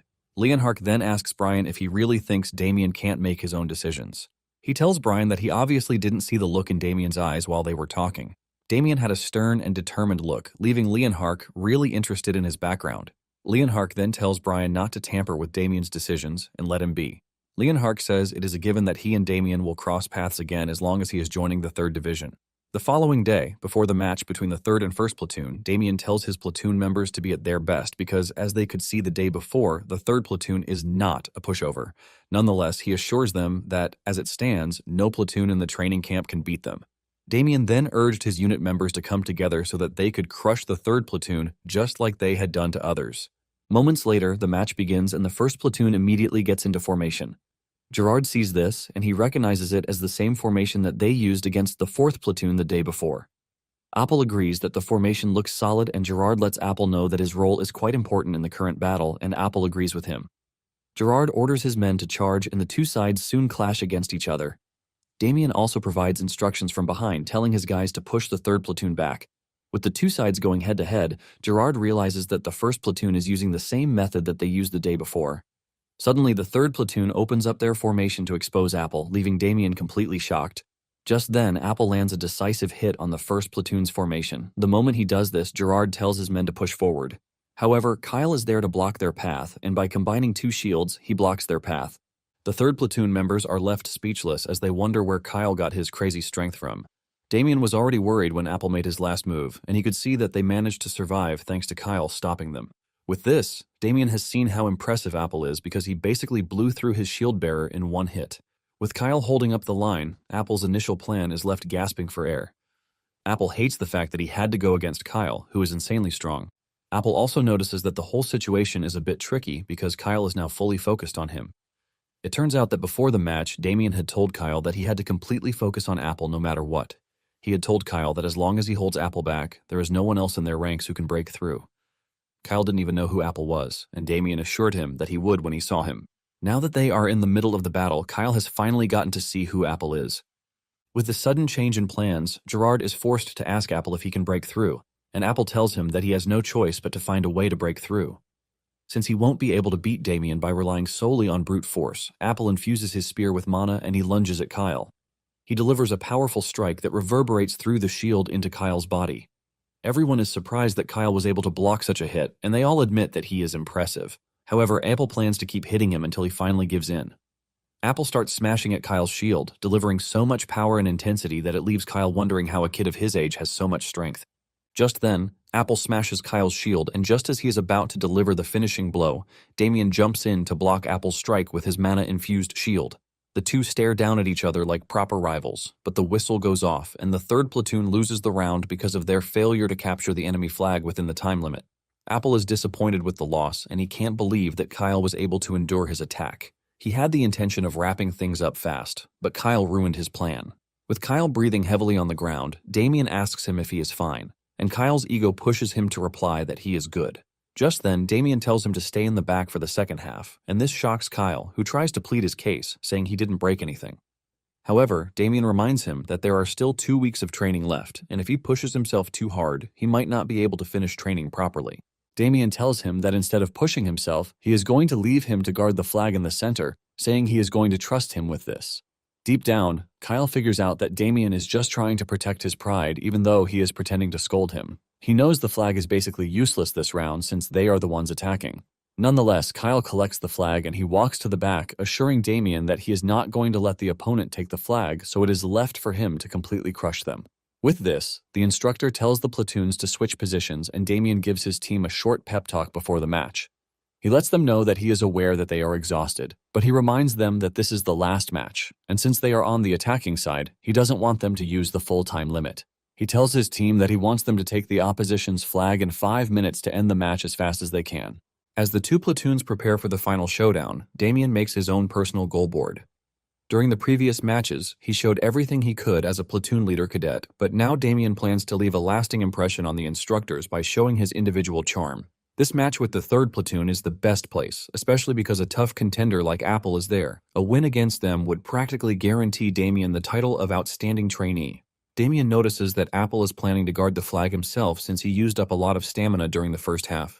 It won't be easy for him to hold the front line throughout the battle like the last time. Still, he knows there's no avoiding direct confrontation with Apple at the end of this battle. Soon afterward, the instructor orders the 1st platoon to attack and the 3rd platoon to defend.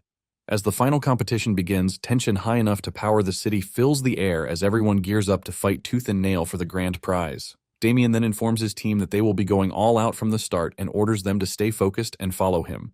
As soon as they confirm his instructions, the team charges forward like an angry bull, spooking the 3rd platoon guys. The 3rd platoon is puzzled that Damen's team is moving so fast, and despite their speed, their formation doesn't break at all. The platoon leader, Gerard, warns his team that Damen's platoon is not to be trifled with, and he orders them to raise their shields high. Just as Gerard is about to warn them to keep an eye on the enemy team leader, Damen swiftly appears before them. It was useless for them to keep an eye on him, and Damen infuses his spear with mana as he plans to punch straight through their defense in one strike. After infusing the spear with mana, he immediately attacks their front, easily breaking right through the 3rd platoon's shield. While they struggle to hold their ground, Damen continues to wiggle the mana-infused spear around, pushing them apart and tearing apart their defense. After making way, Damen yells for his platoon to push through, while the 3rd platoon scrambles to stop them. Seeing that their defense is crumbling, the 3rd platoon members decide to focus all their effort on taking down Damen. Together, several spears attack him, but before they can react, Damen swiftly bypasses them, leaving them jamming their spears together without a target. Once he totally brings down the first defense of the 3rd platoon, Damen orders his team to quickly regroup, and in the blink of an eye, the 1st platoon regroups right in front of the 3rd platoon. Gerard is stunned as he tries to figure out how they got close to his team so quickly, but Apple doesn't care about the 1st platoon and reminds Gerard that Damen is the key target. According to Apple, as long as Damen is kept in check, the 1st platoon can never steal their flag. Apple then decides to be the one to take Damen down, so he hands the flag to Gerard, telling him to protect it. Gerard is worried, though a part of him also feels inadequate for having to rely on someone younger than the rest of them. Meanwhile, Damen can't shake a sense of unease as he watches Apple march toward the battlefield for the final confrontation. He was about to face the future Grand General himself, Apple Vanstriel, whom he could only look up to in his past life. Soon, Apple leaps forward to attack while Damen prepares for the face-off of his life, and he knows this is his chance if he wants to measure himself against a legendary figure like Apple.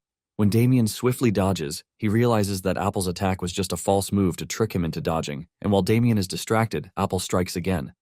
But Damen sees right through this trick, and just as Apple is about to land the real strike, Damen blocks the attack with his spear, taking Apple by surprise. As the duo waits to see who makes the next move, Damen silently urges Apple to fight him seriously because he plans to give this battle everything he's got. Damen then leaps forward to attack him, but Apple manages to block the attack. Without giving him time to catch his breath, Damen goes in for another attack, but Apple blocks it again. However, this time, Damen's mana-infused spear almost shatters Apple's mana-infused spear. The overwhelming power of Damen's mana leaves Apple genuinely stunned, and for a moment he finds himself questioning whether Damen is really a commoner or if he comes from a special background similar to his own. But Damen doesn't give him any time to rest, and as he continues to attack, Apple finds himself wondering how Damen is so skilled at mana control, and he finds it even more absurd to run into an insane mana freak like this at a backwater training camp. After relentlessly pressuring Apple, Damen finally pauses. Then, declaring that it's time to bring the battle to an end, he gathers his mana for another strike. With complete confidence, he swears that there is no way Apple will be able to block his next attack, and true to Damen's claim, this strike takes Apple by surprise and completely shatters his spear. The shockwave from the attack even throws him off, slamming him to the ground. While Apple clutches his chest in pain, Damen wastes no time and swiftly darts toward the enemy camp to retrieve their flag. Apple continues to struggle while thinking about the flag, and from his blurred vision, he could see it in the distance. Unfortunately for him, Damen snatches the flag easily, declaring victory for the first platoon while Apple watches helplessly. After retrieving the flag, Damen returns to help Apple up and commends him for putting up a good fight. Apple then congratulates him but vows never to lose the next time they face off in battle. However, Damen hopes they can fight on the same side next time and not against each other. He jokingly teases that he might not be able to defeat Apple a second time, but Apple tells him to stop exaggerating. Damen then watches with mixed feelings as Apple walks away. He can't believe he beat the future legendary general, but Damen also notes that this experience might turn Apple into a greater monster than he was in his past life. However, for now, he decides to live in the moment and enjoy this victory instead of worrying that Apple might surpass him in the future. Soon, the members of the first platoon surround Damen, cheering, and from a distance, Raymond watches as they celebrate. He then promises to make sure that the trainees finish their remaining 2 weeks of training as strongly as they did today. Leonhardt agrees with that, but suggests giving them time to enjoy their sweet victory for now. To reward them for their win, the first platoon is served with a set of meals that they didn't think were possible to see at the camp. Right there on the dining table is steak, chicken, and all sorts of nice dishes that they can think of. The team realizes that winning the competition was really worth it, and in no time, they dig in. Even though they are completely exhausted, they still have the strength to rush the food in front of them, and Damen doesn't even blame them, since it is not every day they get to eat meat. Damen looks around and notices that Leonhardt has left already. He seriously wishes that he could have gotten the chance to talk to his master a bit longer. Just then, the instructor shows up at their seat, asking Damen if he is still sticking with his decision from yesterday. Damen tells the man that he still hasn't changed his mind, and the instructor tries to convince him further. He mentions that Leonhardt offered Apple the same deal, and it was pretty obvious that Apple accepted it. Damen replies that he respects whatever decision Apple made, but it is his life, so he gets to live it the way he wants. The instructor scoffs when he hears this, and he comes to the conclusion that Damen is a stubborn kid because he has finally realized that there is no changing Damien's mind whatsoever. The instructor raises his glass of wine to make a toast to the trainees, telling them to brace themselves because they still have to train hard to achieve their goals, while he secretly wishes Damen the best in whatever career path he chooses. The rest of the team raises their glasses too, offering their solidarity to the kingdom. Before they knew it, time went by in a flash, and they soon got to the final week of training. Damen notices that during this time, the trainee's attitude has changed, and this is not limited to his squad. Basically, the entire third training camp has changed for the better, which means the squad competition was a great catalyst. During one of the training breaks, Kyle walks up to Damen, asking him if he has heard about what happened to the 4th platoon. Apparently, their morale has completely gone down since the squad competition, and their dropout rate is really insane. Kyle says their squad leader was the first to run off after the competition ended, and Damen expresses his disappointment in the fella. Just then, Damen tells Kyle and the others that there is still something that they have to be worried about. He tells them that they might have secured a high group score, but it is pretty important that if they want a good placement, they have to worry about their individual score too. Damen knows that everyone on the team is eager to go to the royal palace because it is the dream of every commoner. However, out of 160 recruits, only 30 are allowed to apply for the palace. To make it worse, only a third of those who apply get the job in the end. Kyle admits that the whole situation is fierce, and Damen tells him that it is pretty regular that everyone at the camp enlisted because of that. Just then, Kyle grabs Damen, asking him if he is aiming for a royal administrative position just like them. Damen then tells Kyle that he has no intention of going to the royal palace, and Kyle asks him his reason for this because his score could easily get him into a high position. Damen asks Kyle if he really wants to be a royal administrative soldier, telling him that this only means that he will be stuck in the palace all day. Kyle admits that it is going to be exhausting, but since it is the best assignment out there, he believes that it is just right to take it. However, Damen assures Kyle that a guy like him will not even last a month in the royal palace before making a run for the exit. Damen reminds him that he is someone who likes using his strength, so staying at the palace will only bore him. Kyle then asks Damen where he is going, and Damen mentions that he will be going to Neokolitz. The moment he mentions this, the entire squad loses it. Kyle turns around to tell them that Damen has officially lost his mind. However, Damen kicks him in the leg to force him to acknowledge his decision. Kyle quickly changes his stance, commending Damen for being a crazy person, which is why he likes him. Since the break time is over, the trainees are ordered to return to training. Soon afterward, the day of discharge arrives, and the trainees are gathered. Barus stands before them to give them a speech, and he urges them to continue pushing themselves forward even after leaving the training camp, so that they may contribute to the kingdom. The trainees pay attention to salute Barus and also offer their solidarity to the kingdom. With Barus's speech out of the way, Raymond steps forward to announce the top 5 trainees. Just as expected, the number 1 spot goes to Damen, and Damen smiles in happiness because he got the job done.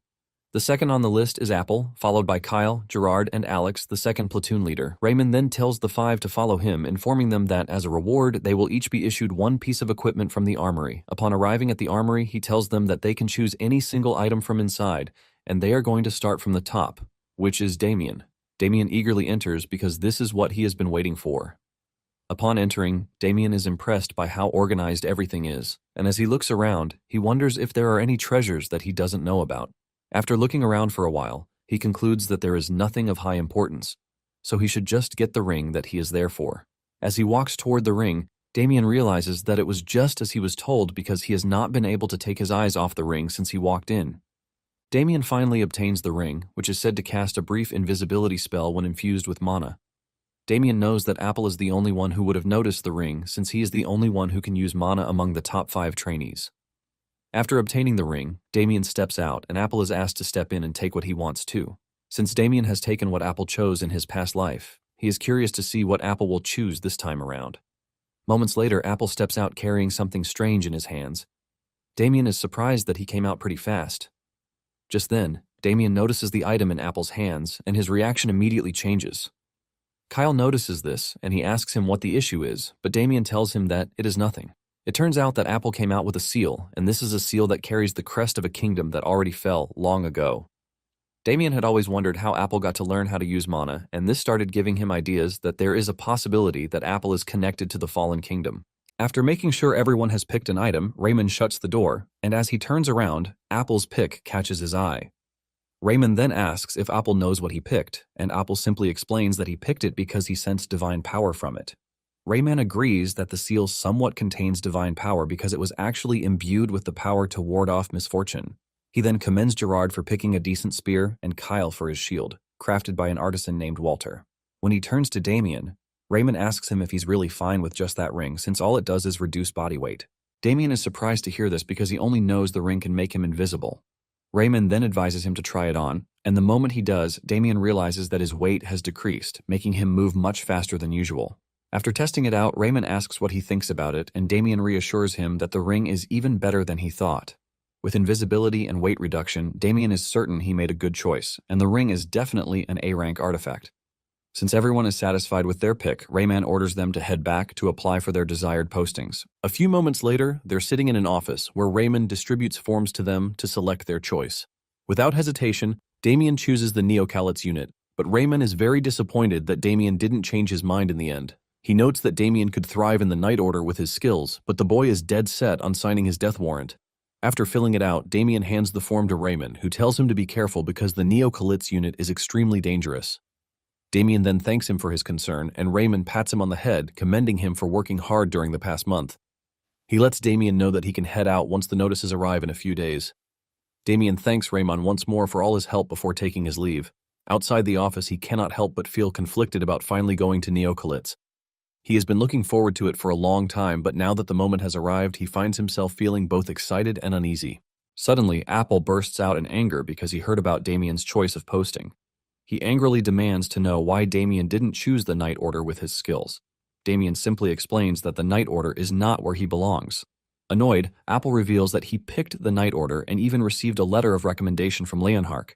Damen commends his choice, telling Apple that he will do well at the Night Order. However, Apple doesn't feel that way because Damen already rejected the same choice, yet he says it's a wise one.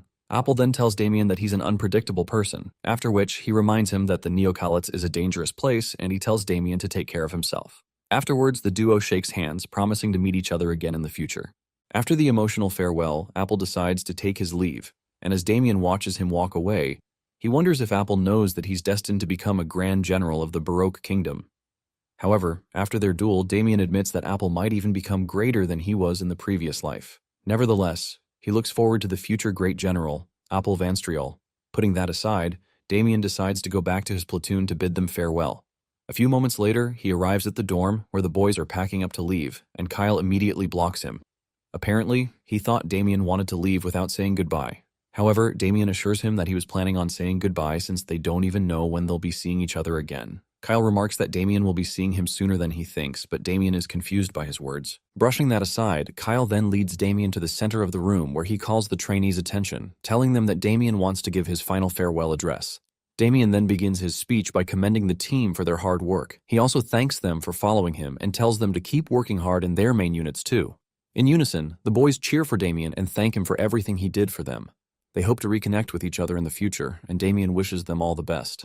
After his farewell speech, Damen is preparing to leave the camp when a voice draws his attention, and it turns out to be Deal Work. Deal cheerfully greets Damen, and later the duo heads to the Hummel Guild to brief Damen on the progress of his investment.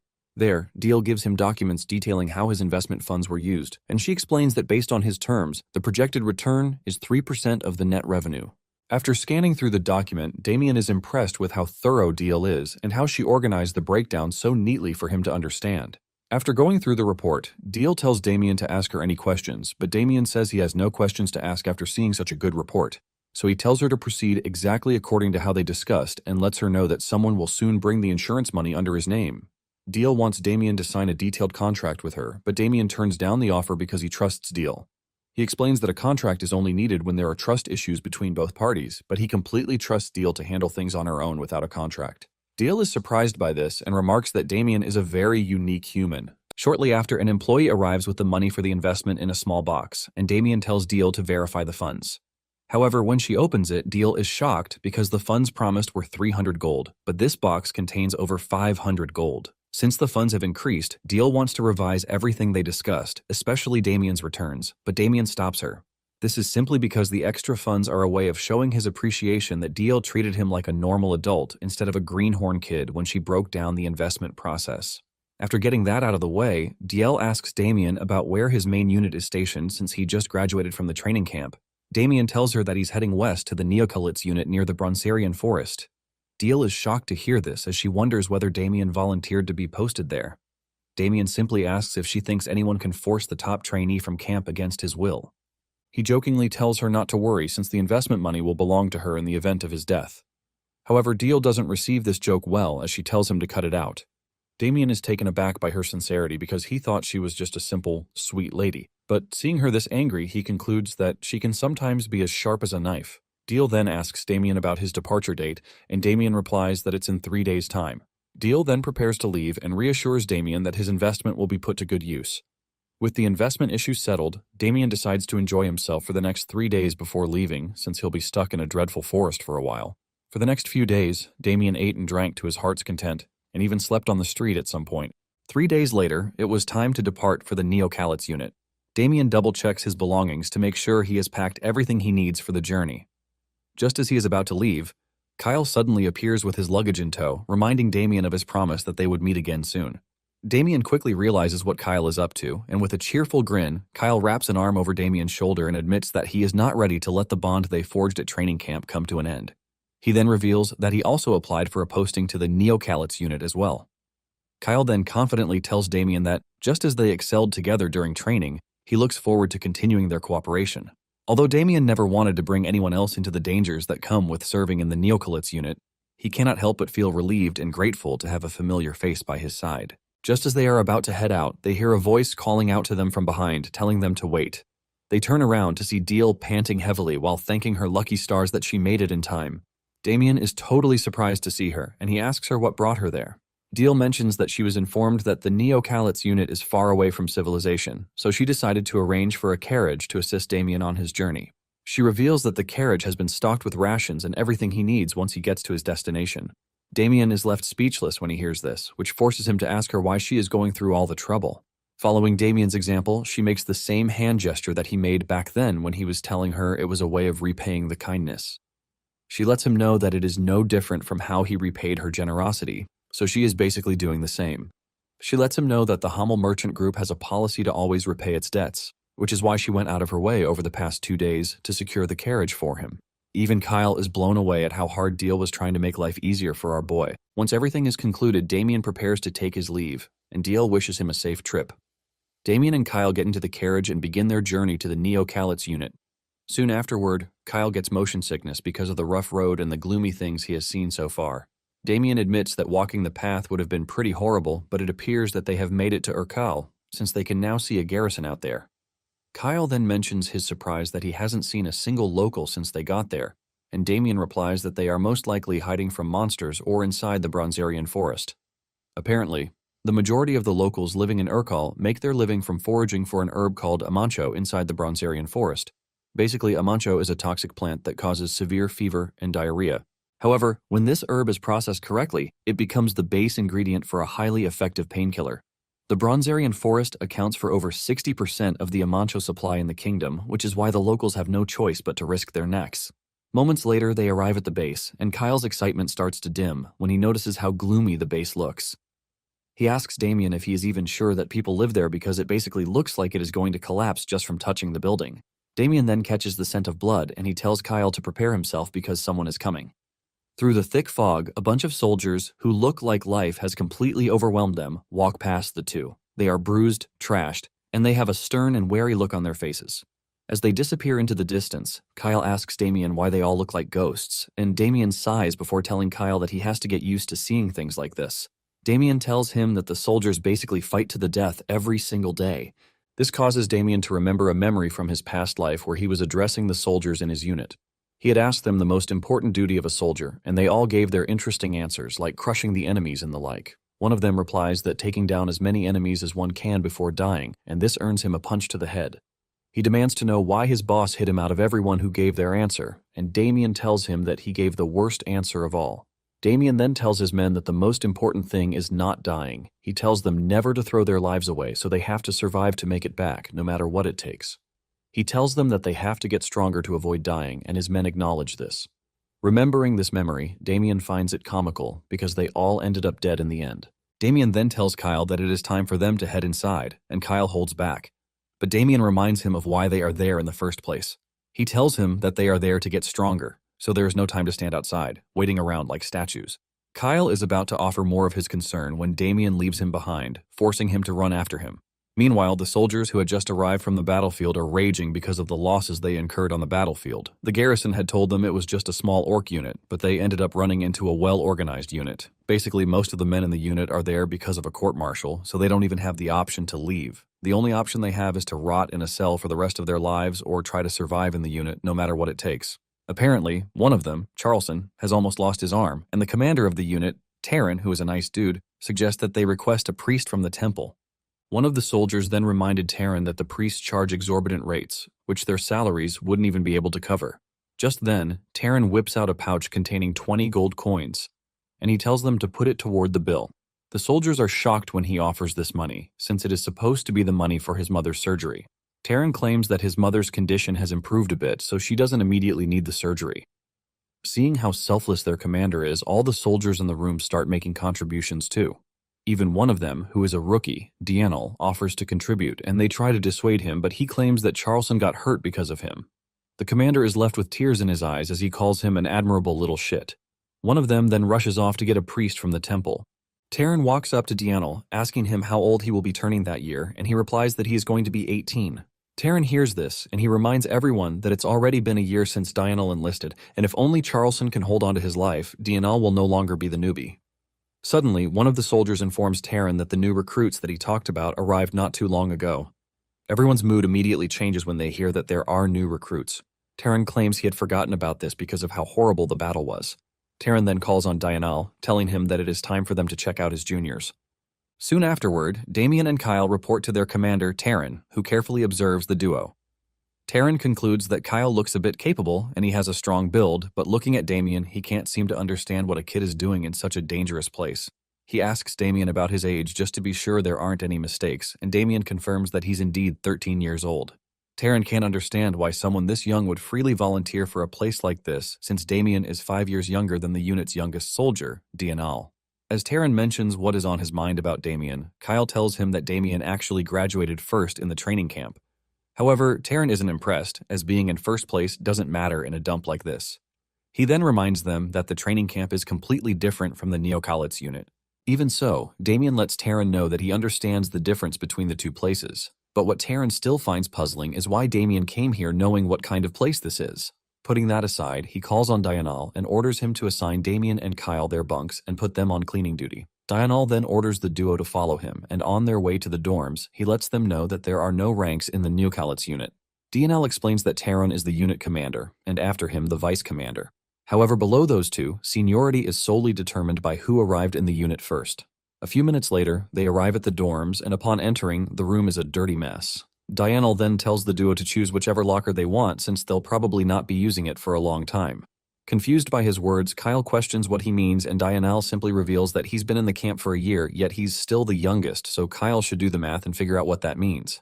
Unfortunately, Kyle is terrible at maths, so he's about to sarcastically ask how Dianal expects him to figure it out when Dianal immediately kicks him in the shin to put him in his place. As Kyle clutches his shin in pain, Dianal sternly explains that what he said earlier means every single person who came after him is dead. As Dianal turns to leave, he tells the duo that he'll explain the rest later. But first, he orders them to unpack their bags and start cleaning the barracks immediately. Once he leaves, Kyle curses Dianal under his breath while Damen chuckles as if he finds the whole encounter amusing. Kyle soon notices this and asks why he's smiling, but Damen quickly puts on a straight face, explaining that there was no real reason. He then excitedly remarks that it feels as though nothing has changed about this place. Afterwards, Damen tells Kyle that they need to start their cleaning duty, but this surprises Kyle. He can't believe that Damen is just going to put up with such blatant hazing. However, Damen doesn't seem to mind at all, but instead, it looks like he's even looking forward to cleaning thoroughly. Damen then happily hands Kyle a rag, telling him that they need to do this properly since it's their first mission. He even enthusiastically declares that they need to clean the place well enough for someone to lick the floor with their tongue. Kyle is shocked to hear this as he questions whether Damen sees him as a vacuum cleaner. Meanwhile, at the Neocalites unit military store, Dianal is thinking about the new recruits while waiting for the storekeeper to finish his order. Dianal doesn't look forward to having any new juniors because he has lost so many that it has left a traumatizing mark on him. At some point, he just stopped getting close to the new guys because after growing attached to them and wanting to protect them, they suddenly died on the battlefield in the blink of an eye. Because of this, the Neocalites has become that sort of place where no one truly stays long enough, and all that is left is death. After experiencing the newbies come and go, Dianal finally hardened his heart and stopped looking after the rookies since they're just gonna die anyway. However, something about Damen and Kyle keeps bothering him, especially Damen. The way Damen looked at him when they first met, Dianal felt as though Damen knew him. Just then, the storekeeper's voice pulls Dianal back to reality, informing him that his shoe sole repair is done. Dianal thanks him, and just as he's about to pick up the shoes, the storekeeper asks him about the two clueless idiots who passed by earlier. He comments that they must be the new recruits, and Dianal confirms this, after which, the man says he knew the moment he saw them. He also remarks that Damen and Kyle looked hopeless, so they must be Dianal's juniors. After a brief silence, Dianal picks up his shoe and heads out to check on his so-called juniors. On his way, he makes up his mind to crush their spirits first because in the Neocalites, motivation, confidence, and pride will only shorten their lifespan. Soon afterward, he arrives outside the dorms, and just as he's about to open the door, Dianal hopes they didn't mess up something as simple as cleaning. However, upon entering the room, Dianal is utterly shocked to find the place sparkly clean and Damen looking ever so cheerful as if he was born to clean. While Dianal is still frozen in shock, a few other soldiers arrive and are equally surprised to see the clean room. One of them even questions how hard Dianal must have grilled the rookies to make them turn the barracks into a whole new building. But Dianal begins to panic as he stammers for words to explain that he didn't even lift a finger. To make things even more creepy, Damen walks up to him, beaming with a smile to report that they have finished the cleaning assignment. With a smile on his face, Damen asks Dianal to check and see if he's satisfied. However, this only heightens Dianal's anxiety because when rookies are told to clean, they usually grumble and pretend to do it, but Damen and Kyle made the place spotless. It then hits Dianal that this might be a legendary form of passive-aggressive rebellion to mess with him. A few moments later, Taron arrives and begins to laugh heartily, commending the duo for making the barracks look like a brand new place. The other soldiers are surprised to see Taron laugh since he usually wears a straight face and never shows any emotions. After cackling, Taron calls on Damen and Kyle to ask if they really cleaned the place all by themselves. When the boys answer that they did, he questions why they cleaned it so thoroughly instead of just doing a little surface cleaning. Damen replies that it is because it was an order from Dianal, so they were merely following orders. Taron is taken aback by this response as he tries to read into what's truly going on in Damien's little mind. After spending so long on the battlefield where life and death are a constant, Taron has learned to gauge a person's depth at a glance. He then carefully studies Kyle and concludes that Kyle could be sent into real combat after a little polishing. However, no matter how much he observes Damen, Taron can't seem to read him at all. He was also curious why the top graduate from the training camp would willingly go through such a thing without complaints. Taron concludes that Damen must have a special reason for coming here, and he's looking forward to figuring out that reason. Putting that aside, Taran calls everyone's attention, and as he wraps his arms around Damen and Kyle, he orders the team to fully welcome their youngest members and make them feel at home. Damen and Kyle are relieved to hear that they've finally been accepted as real members of the team. Later that night, Damen can't seem to fall asleep as he keeps thinking about his previous life. Back then, he was in the barracks with Daniel, who asked him whether the war would ever end. Damen thought about it for a moment before responding that it would only end if they surrendered. Daniel then told Damen to make sure not to die before him, but Damen told him not to joke about such things. Still, Daniel took it as a promise, and looking back now, Damen notes that he never gave Daniel an answer. However, he still kept his promise in some way since he practically outlived him on the battlefield. Unable to sleep, Damen decides to practice his monocultivation method, so he heads into the forest next to the barracks. There, Damen notices someone training with a sword, and upon closer inspection, he realizes that it's Daniel. Damen isn't surprised because in the previous life, Daniel was always a training fanatic. He then notices that Daniel is struggling with a greatsword, and Damen wonders why he's using that kind of sword. Basically, it is not compatible with Daniel's strength and speed, so it is a terrible choice for him. But Damen doesn't want to say anything because in the previous life, it took him a long time before he could convince Daniel to switch to a different weapon. Damen knows that saying anything right now will probably earn him a beating from Daniel. He knows that he's stronger, so Daniel might not even land a hit, but Damen doesn't want to lose the little rapport he managed to build with Daniel.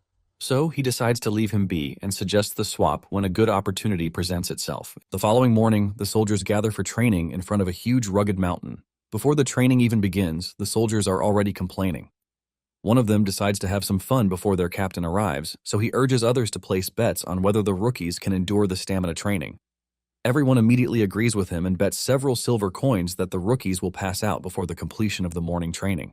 Kyle is a bit annoyed when he realizes that the soldiers are trying to use them for entertainment. He's even more displeased that everyone looks down on them. Damen, on the other hand, is surprised that the unit is a mess and no one is trying to keep the soldiers in check. Fed up, Damen walks up to them while Kyle wonders what he's trying to do. Damen then appears behind the soldiers and offers to join in on the bet, making them laugh at him for wanting to be a sucker. But Damen refuses to back down and even proposes altering the terms. He then produces a gold coin, telling them that he'll be betting it all on himself to beat everyone during the morning training and take first place. The mood among the soldiers immediately shifts on hearing Damen's bold and disrespectful claim. Damen then asks whether they have any more terms to add, and the soldiers start grinning, confident they can put him in his place. One of them then adds that all the money from the bet goes to Damen if he wins, but he has to do all their laundry for a month if he loses. Since a losing term has been added, Damen asks for another condition for himself. He tells them to give him free time during the training hours for a month.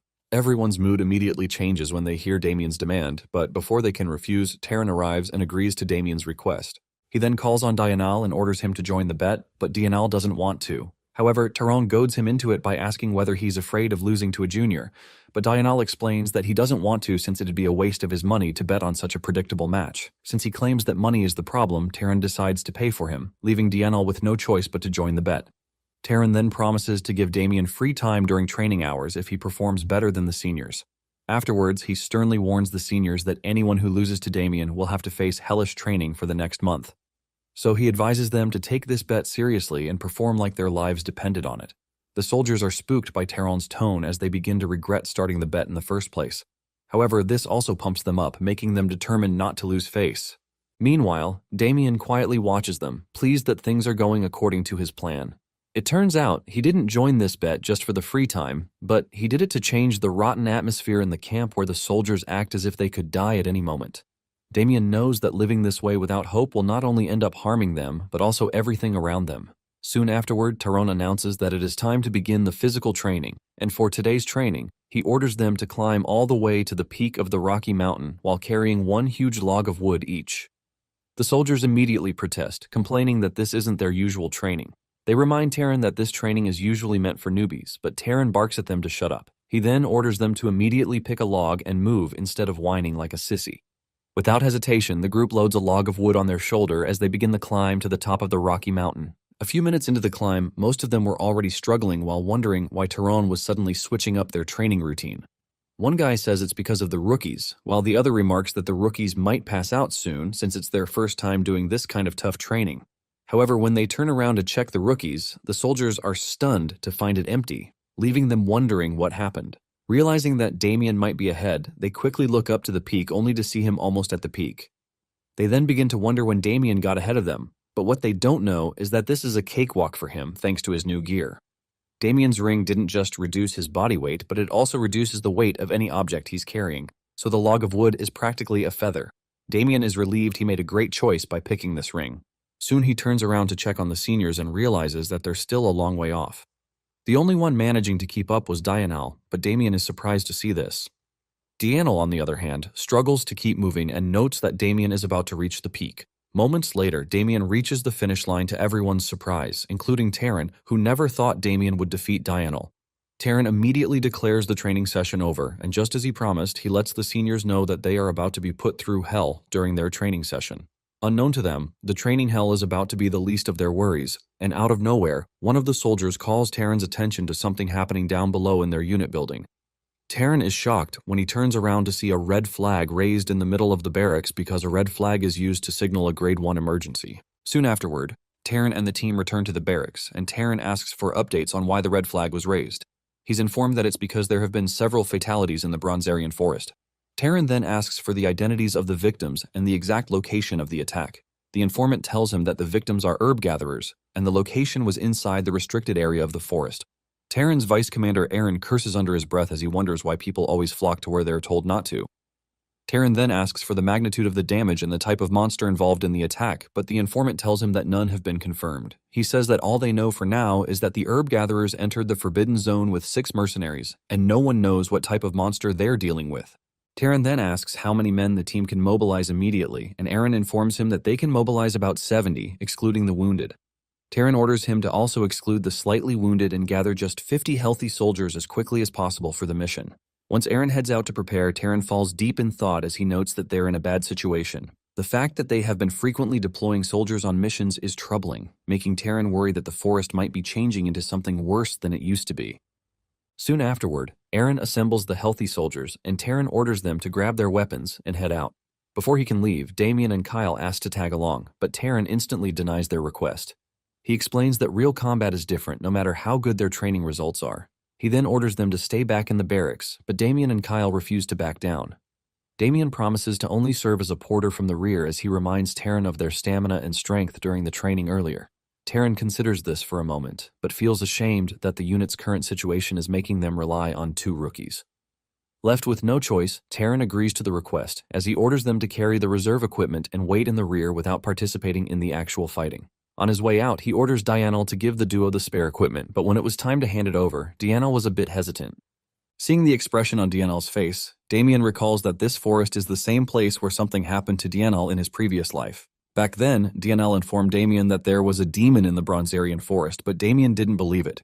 Dianel explained that it had to be a demon because it was no ordinary monster, and he saw it with his own eyes. It looked like a single demon orc crushing an iron wolf, but normally it would take 5 orcs to bring down 1 iron wolf. As Damien continues to think about Dianel's past life and why the Neocalites was disbanded, he feels a sharp ache in his head, making it hard for him to sort his memories.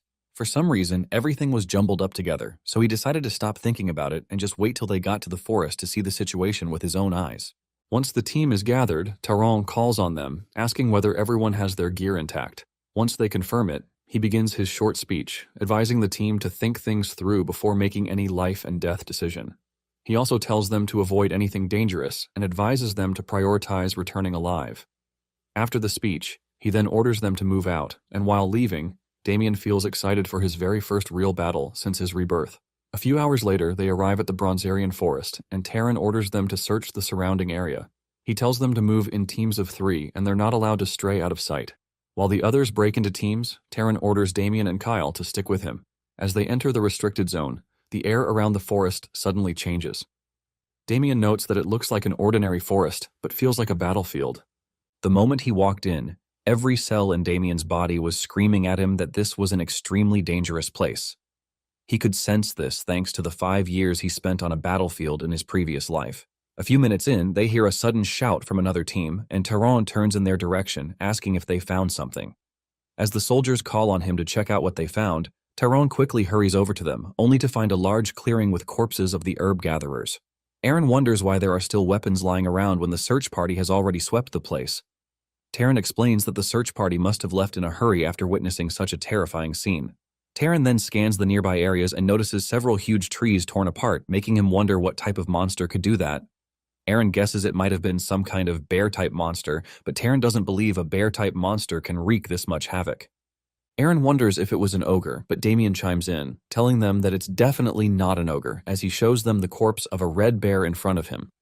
Seeing the large claw marks on the bear, Damen agrees with Aaron that they may be dealing with a bear-type monster.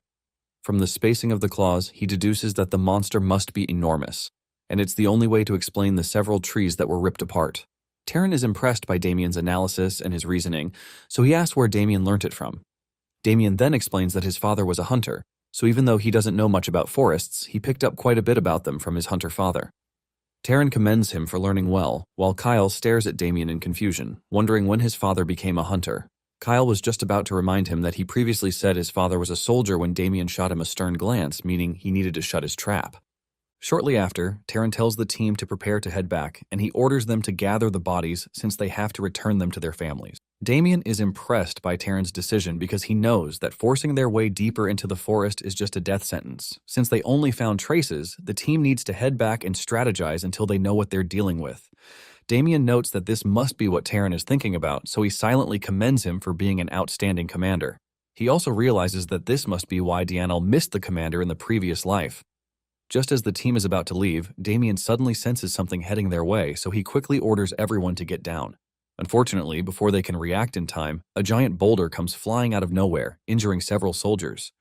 Once the dust settles, some of them are trapped under the boulder, while the others who made it out unscathed wonder where the rock came from.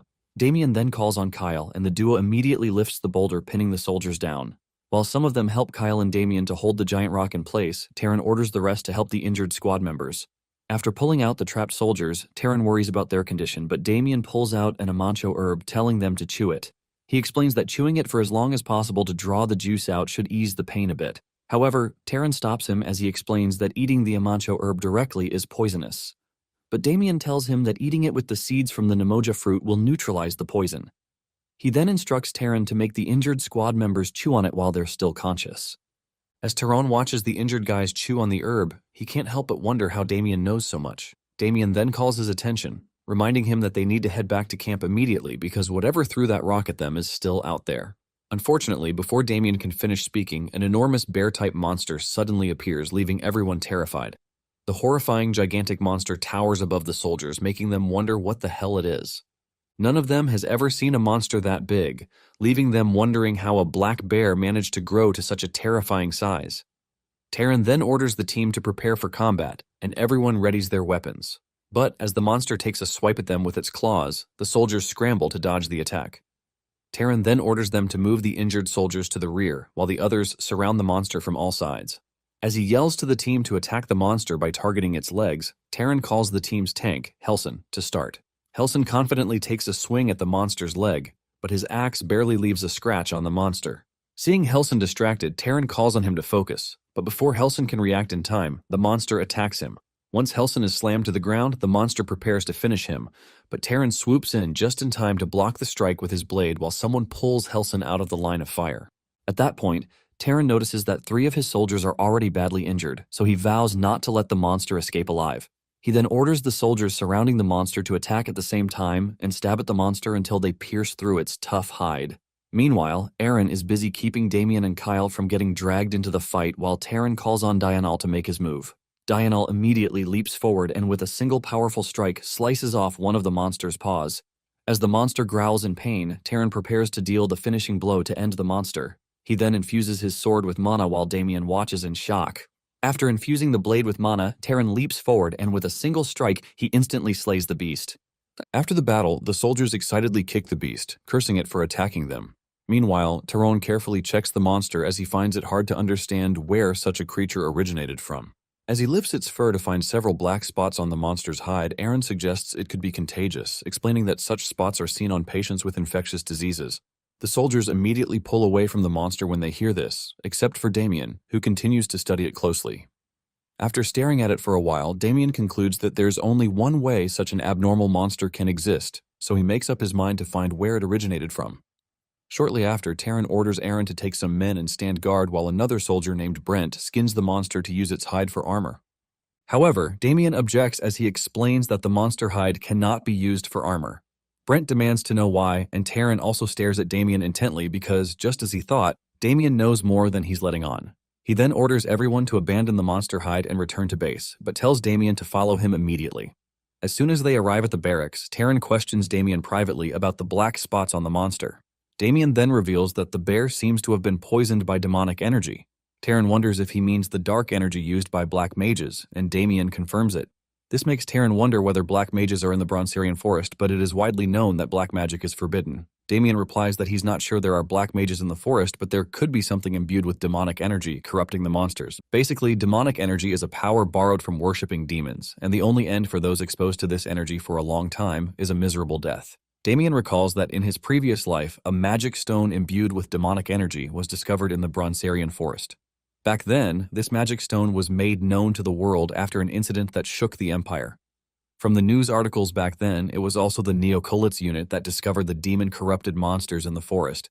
After that, the Imperial Army formed an expeditionary force to subjugate the monsters. Damen realizes that this must have been when everything started. Speaking about demonic energy, it strengthens the body by poisoning more monsters as time passes, turning them into something terrifying. However, they can be destroyed before the power of the demonic energy grows. After listening to Damen's take on the forest incident, Taryn asks how he knows so much about the situation. Damen simply says he heard about it from his father, who apparently had a similar encounter with such monsters in the past. This piques Taryn's interest, so he asks Damen to tell him everything he knows about this so-called similar encounter. Even though he's not sure of what Damen is saying, Taryn chooses to listen to anything because at this point, they're just grasping at straws since this is a whole new situation. He listens attentively as Damen begins narrating the story about his imaginary hunter father's experience. The following day, the soldiers are groggy and tired after their near-death experience during yesterday's mission. Meanwhile, Kyle wakes up screaming when Damen calls his name to wake him up. Just then, one dude barges in to share some exciting news with them and reveals that the Bronzerian forest has been blocked. Apparently, starting today, no one is allowed inside, including herb gatherers and soldiers. So for the time being, the soldiers will only be training without any subjugation missions. Everyone is excited to hear this news because it would give the team time to recuperate, especially for the injured soldiers. While everyone is celebrating the good news, Kyle notices that Damen doesn't seem happy. However, Damen brushes him off and pretends he's happy about the good news. He knows that this is a good thing for the team since they need to rest, but for him, this is torture. He was already looking forward to looking into the source of the demonic energy while experiencing real combat, so this sudden ban doesn't please him at all. Soon afterward, they notice a bunch of heavy garrison soldiers marching into the barracks, making them wonder what they want. A few moments later, the garrison soldiers arrive at Taryn's office, but Taryn isn't too excited to see them. He demands to know what they want, and first, the captain thanks Taryn for his report about the forest. The captain then reveals that the temple has agreed to cooperate with the investigation because they also felt an evil aura from the monster corpse. As soon as he hears this, Taryn realizes that Damen was right, and this makes him wonder if the forest really has something to do with demonic energy. Since nothing is clear yet, the captain informs Taryn that the temple has decided to dispatch a priest to conduct a joint search operation in the Bronzerian forest.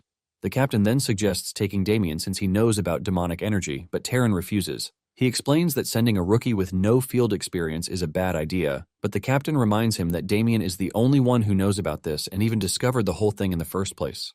Taryn wants to continue holding out, but he knows that refusing this proposal might get his unit penalized, so he has no choice but to comply. He then orders Aaron to go fetch Damen, who's still feeling like his life has suddenly turned bleak just because of the ban from entering the Bronzerian forest.